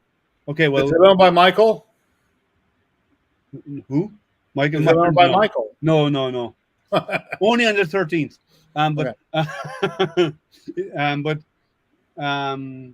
I went there, and I was going around wearing a mask, and I was looking for help to find something. I lapped the store 5 times before I found one person to ask a question. They were understaffed. They have no staff. Wow. If I can't find him in a couple aisles, I literally yell, "Hello, does anybody work here?" Really loud. I found one lady. If my wife was with me, she'd turn around another way and leave because I'm very loud trying to call for help. No, well, I was just thinking about that, Jerry. If I was with you, I would have just turned and run the other way. I attempt to find somebody, then I just call out really loud. I don't know him.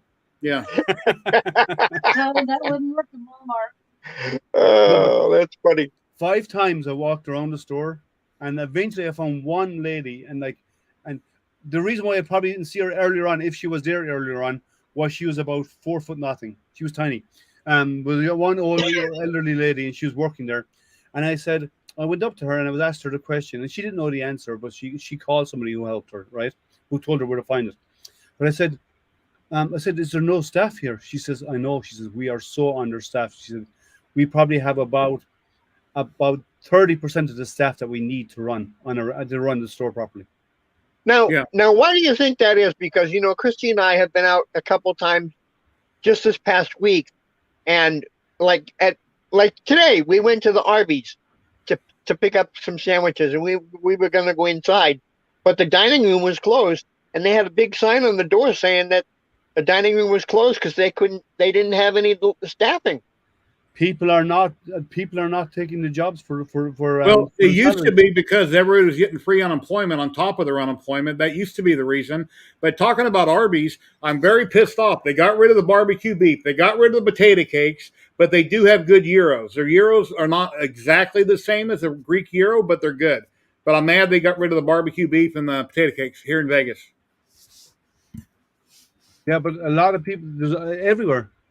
I don't understand why people aren't taking these jobs. And I asked the woman at the drive-thru window, I said, "What's the deal with doesn't anybody want to work at Arby's?" And we were talking about the starting salary and stuff like that. I mean, and it was reasonable. It was like she said it was like starting at $11.50 an hour, and managers are making $15 an hour. So I mean, that's not bad. My son was telling me that people want to be delivery drivers, like Uber Eats. They make more money delivering food. They make more money than working for somewhere. Yeah, that's crazy.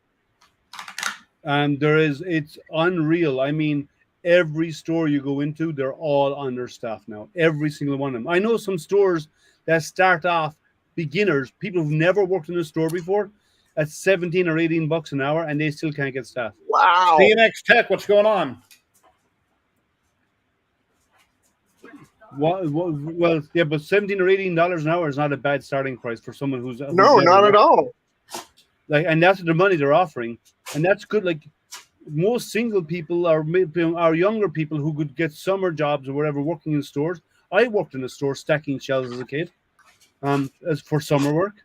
And then you move on to, and then you move to starter job, and then you move on to better jobs that pay more money. But nowadays, everybody wants to flip burgers, and they want to buy a new house and get a Corvette and have a driveway. Well, that that's job is not supposed to support that. Well, I'm just saying there are places out there that pay. Unless you're the manager or above, yeah. When not Wendy's, Burger King nearby me. They start staff. They're again staff shortages. They start paying at $16 an hour. That's the beginning. That's a starting rate for people cooking burgers and cooking fries. I just couldn't believe it that everybody is like, nobody wants to work. Well, if they have a car and they drive, they can make more money delivering the food than the stores will pay them when they make it. And then people go off and go on, and if they can drive a van, they can drive for Amazon, and those guys pay to get decent money there too. Yeah, so the pay is better than working in a store stacking shelves. That's crazy. I mean, it's severely understaffed. I think if you walked into any grocery store tomorrow and said, I'm looking for a job, and they'll say, like, they'll probably have a litany of jobs that open for you that are available, and they'll say, can you start tomorrow? Hello, welcome to Walmart. Come on in. Here's your cart, sir. Yeah. No, I mean out there. I don't even mean doing that. I mean putting stuff on shelves, restocking their shelves. Yeah. They'd probably hire in a heartbeat.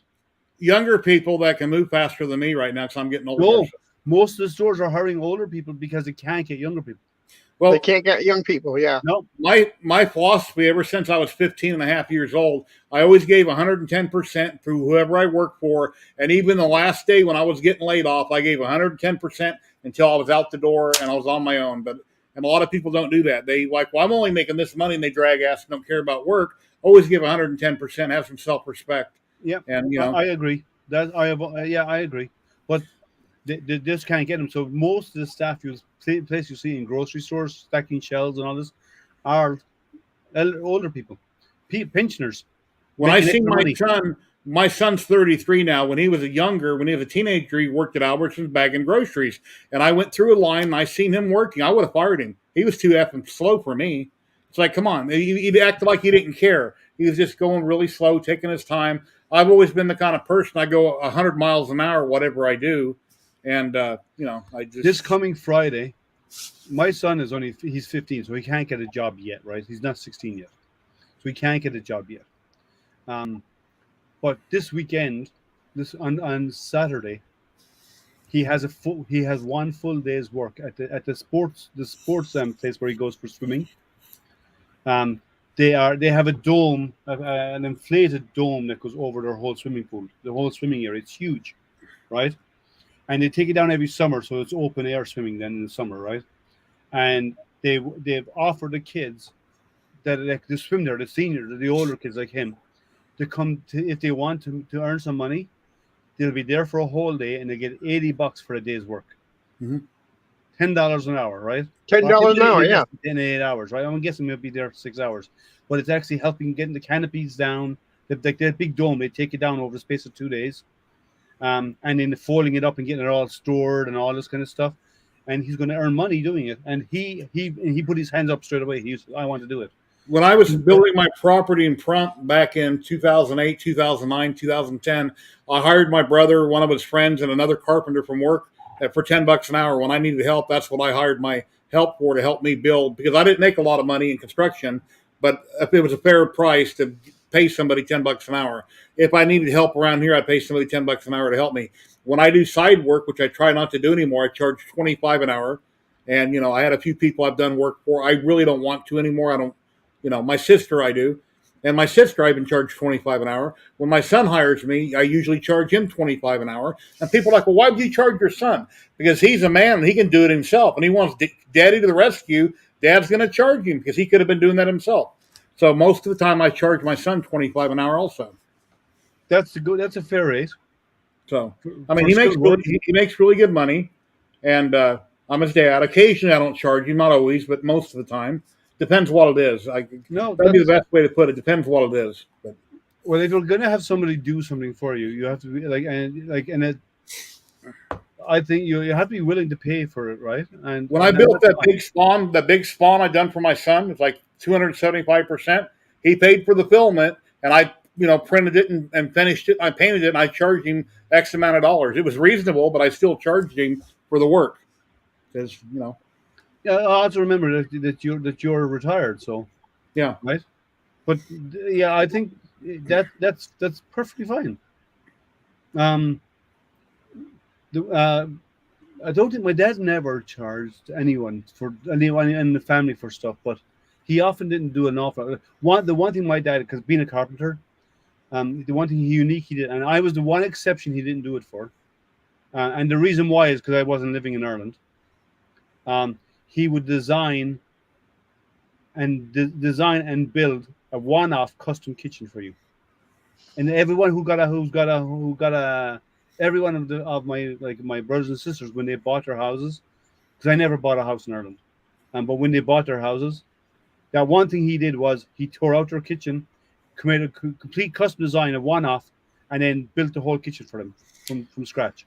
And I hate doing side work for people that have really old houses built back in the 50s, like this one lady I've done a lot of work for, because you never know what else is going to break. You're working on this, and now that broke, and it just becomes a headache. It snowballs. So Jerry, I try not to. What? I got bad news for you. A 50-year-old house is a new house in some countries. Yeah. I grew up in a house. When I grew up, the house I grew up in, and people say a 100-year-old house is an old house.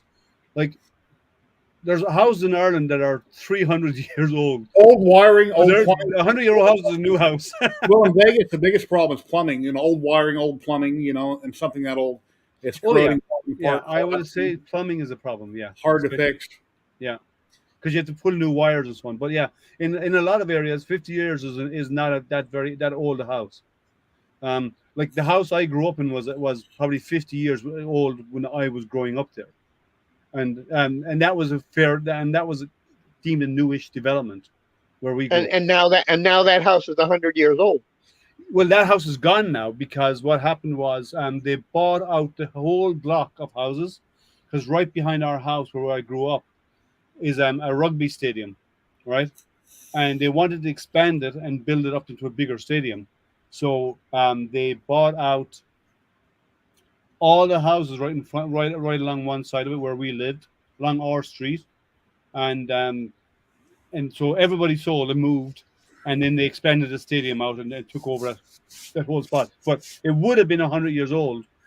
There's houses nearby that are still there, that are in that area in general, the area I grew up in, and yeah, there's houses there that are over 100 years old. Yeah, and but see, the difference is a 50-year-old wood house is very different from a 50-year-old block or brick or concrete house, right? A 50-year-old concrete brick or block house is as good as it was built 50 years ago, other than some touch up on the joints, right? A wooden house goes through so much degradation over a space period. It's subject to pests and then all this kind of stuff. Where a block or brick house, like, they'll stand there for 200 years, and as long as you just do a bit of maintenance on them, Most Most of the older houses here in Vegas, really old, like the 50s, early 60s, were all block. And I noticed down in Texas, most of them are wood frame, but then they have brick facades on the wood frame. So they look like they're brick houses, but they're not. Yeah. But they're not. No, we do. Like the house I grew up in, the walls were poured concrete. And they got really steep roofs. I guess that's for snow. And I've seen a few of them that have the hot water heaters in the attic, which is completely stupid to have a hot water heater in the attic, because I've replaced hot water heaters, but there's no way I could carry it up a ladder and put one in the attic myself. Yeah, no, our heating, let's see, another thing that's different here is hot water heaters in the US are normally in your basement or in the ground floor level, right? Yeah, mine's in the garage. Mine's in my basement, right? It's actually behind the wall behind me here, right? So is my furnace.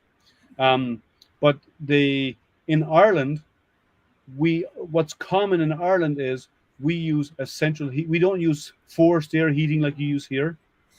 There's some of that, but not a lot. We don't often use air conditioning like you do here. It's not common in Ireland for aircon, because we get hot days, but we don't get it's not hot for 6 months of the year like you have here, right? In like Vegas, it's always hot. But what we do is we often have actually normal fireplaces, like real fireplaces, and behind the fireplace is a boiler, and that is piped into radiators throughout the house. So we actually, when we light the fire in the fall and winter, lighting the fire boils that water, goes through, it heats the radiators and heats the whole house by lighting one fire. Question for you in chat. Have you ever thought about making a heat sink? I have a project I'm working on that requires a custom cooler. Going to try and do a DIY. Well, it depends on what you want to do with a heat sink. If it's like if you need something that's just air cooled, that's only an aluminum fins. Basically, you have an aluminum plate. It's still an aluminum plate. Coming after, you need aluminum fins that actually can draw away the heat. And aluminum is better than doing than steel at dissipating heat. I'm going to 3D print a stamp to stamp out. Oh, a stamp. Yeah. So, but if you want something that's actively cooling, like not just with a fan on it, then what you could do is you could do the same heating, but with more gaps in it, and then in between the gaps, copper gas pipe, really thin copper gas pipe through it, and that way then you can have a liquid flowing through it that would actually and going to a chiller that would actually even cool it even faster. Yeah. So like I've actually done the opposite to that. I've actually built a system. Again, when I was a kid, I was a science nerd, so I built a system using just a black metal heat pipe would work. That's copper, but I used a sheet of aluminum with copper pipe and chains and like snaked along in it, and held on, sprayed it all black, and put it in behind a sheet of glass. And I set it up so it could actually heat for as a water heater for heating the house with heating water in the house. I was 12 years old when I built that. So it was actually during the hot summer, the sun would actually heat the water in the house rather than using our lighting a fire. But we also have a heater tank where it has an electric element inside it, not like the ones here that you have in the States. They're smaller, they're rounder, they're wider, and they're shallower and they're less height in them. But they have a looped heater that goes into it, and you just flick a switch to turn it on and off. It's not always staying hot. Here, water's always kept hot in your house, whereas this was on demand only. You turned it on, you heated it. And then when I got into my late teens, late teens, early 20s, we started doing more with it, which is very popular in Europe. It is instant heat for showers. So you go to the shower, and you don't have a heater in the house, like you have in the US. You just go over and you pull a switch outside, and because you always have it out for safety to cool power, you turn it on about 10 seconds before you get into it. It heats the water, and you have a shower in hot water. And as soon as you turn it off, it stops heating. So you only consume the energy needed to heat the water for your shower, and that's it. So is it tankless, Liam? The tank is about the size of your fist in it, and what it does is there's a heating element there. So as the water passes through that, it heats the water going straight out to the hose. Gotcha. So the tanks in them are tiny. So it's pretty much tankless, but it is about the size of your fridge. You need a little bit of reservoir to heat, but the flow of water when you're normally showering, even you can even get them in your kitchen now, all over Europe. It's common that you turn it on, you get hot water when you need it. When you turn it off, it stops heating the water. Huh. So you're not heating water all day long, which like we do here. And what we'd often do is we put that heater unit. It's actually mounted. It's in tankless hot water heater. I used to have one in my garage in front. Yeah, but what we do for showers, we use them, but it's actually mounted on the wall in the shower. Yeah, they're running usually one or two, either one or two 220 outlets. Yeah, but that's all we do, and that's common across all of Europe now. It's not, they're like a tankless, but they're not quite, because they do have a reservoir, but it's so small, it's about the size of your fist, so it's pretty much a tankless. But most of that reservoir is a heating element, because the water has to pass through somewhere to heat before it comes out the other end. So you have a pipe coming in, a quarter-inch pipe on the way in, quarter-inch or half-inch pipe in, half-inch pipe out, and then they have a tiny little tank. I mean, it's literally the size of your fist. And that's where the heating element is inside it. So it super heats the water really. I'm going to have to get taken off, guys. Well, we're going to finish up anyway. It's 3 hours in. Okay, 3 hours, 5 minutes. Yeah, on-demand heating is common in Europe, except for heating in a house, which is often, and we also use air heaters where we extract the heat. If you have a fire going in the house, we have a lot of places have underfloor heating. So you have a heat exchanger that takes in the hot air. It's set up so it's up at a high ceiling, takes in the hot air and at the ceiling level, reuses that, and then that heats water that's pumped under the floor. So it heats from the floor up. They're common as well in Europe. All right, Jerry. Everybody have an awesome night. Thank you very much. I'll see you Saturday. Guys. Take care, Ben. Talk to you guys. Yeah, we're going to wrap up. And it looks Twitch never came back on. So I'm not going to do a raid because there's no one to raid to. Well, okay. Actually, no, let me do a raid. Let's see what happens. Just for the fun of it. I'm going to raid. It says there's 13 people in there. So let's see if it actually works. Let's raid over to Chris to see if it works. Most people are on YouTube anyway. You got 13 on Twitch. It must be working. Well, it's not working because it's still hanging for everybody. Huh. So it says 4 viewers already. 4 viewers are still on there. So do a raid now and let that go over there. Oh, Ben left. Awesome. Yeah, so we have the raid done. There's only 4 people. All right, guys. Thank you for hanging out. Send me the firmware. If you could, send me with that firmware on a belt printer and I'll work on it. Let me get mine working first. Can I? Okay. All right. Because I have to tweak it. I have to do a few tweaks like Ben said. I'm going to try that probably tomorrow, and I'll get it to you probably by the weekend. Is that all right? All right. So, guys, thank you for hanging out with us. I'm sorry everyone had to move over to YouTube because Twitch just screwed up tonight. It really messed up tonight for some reason. Nothing was working, but everything else was working. So, thank you for hanging out with us. I'll be back on again next Tuesday.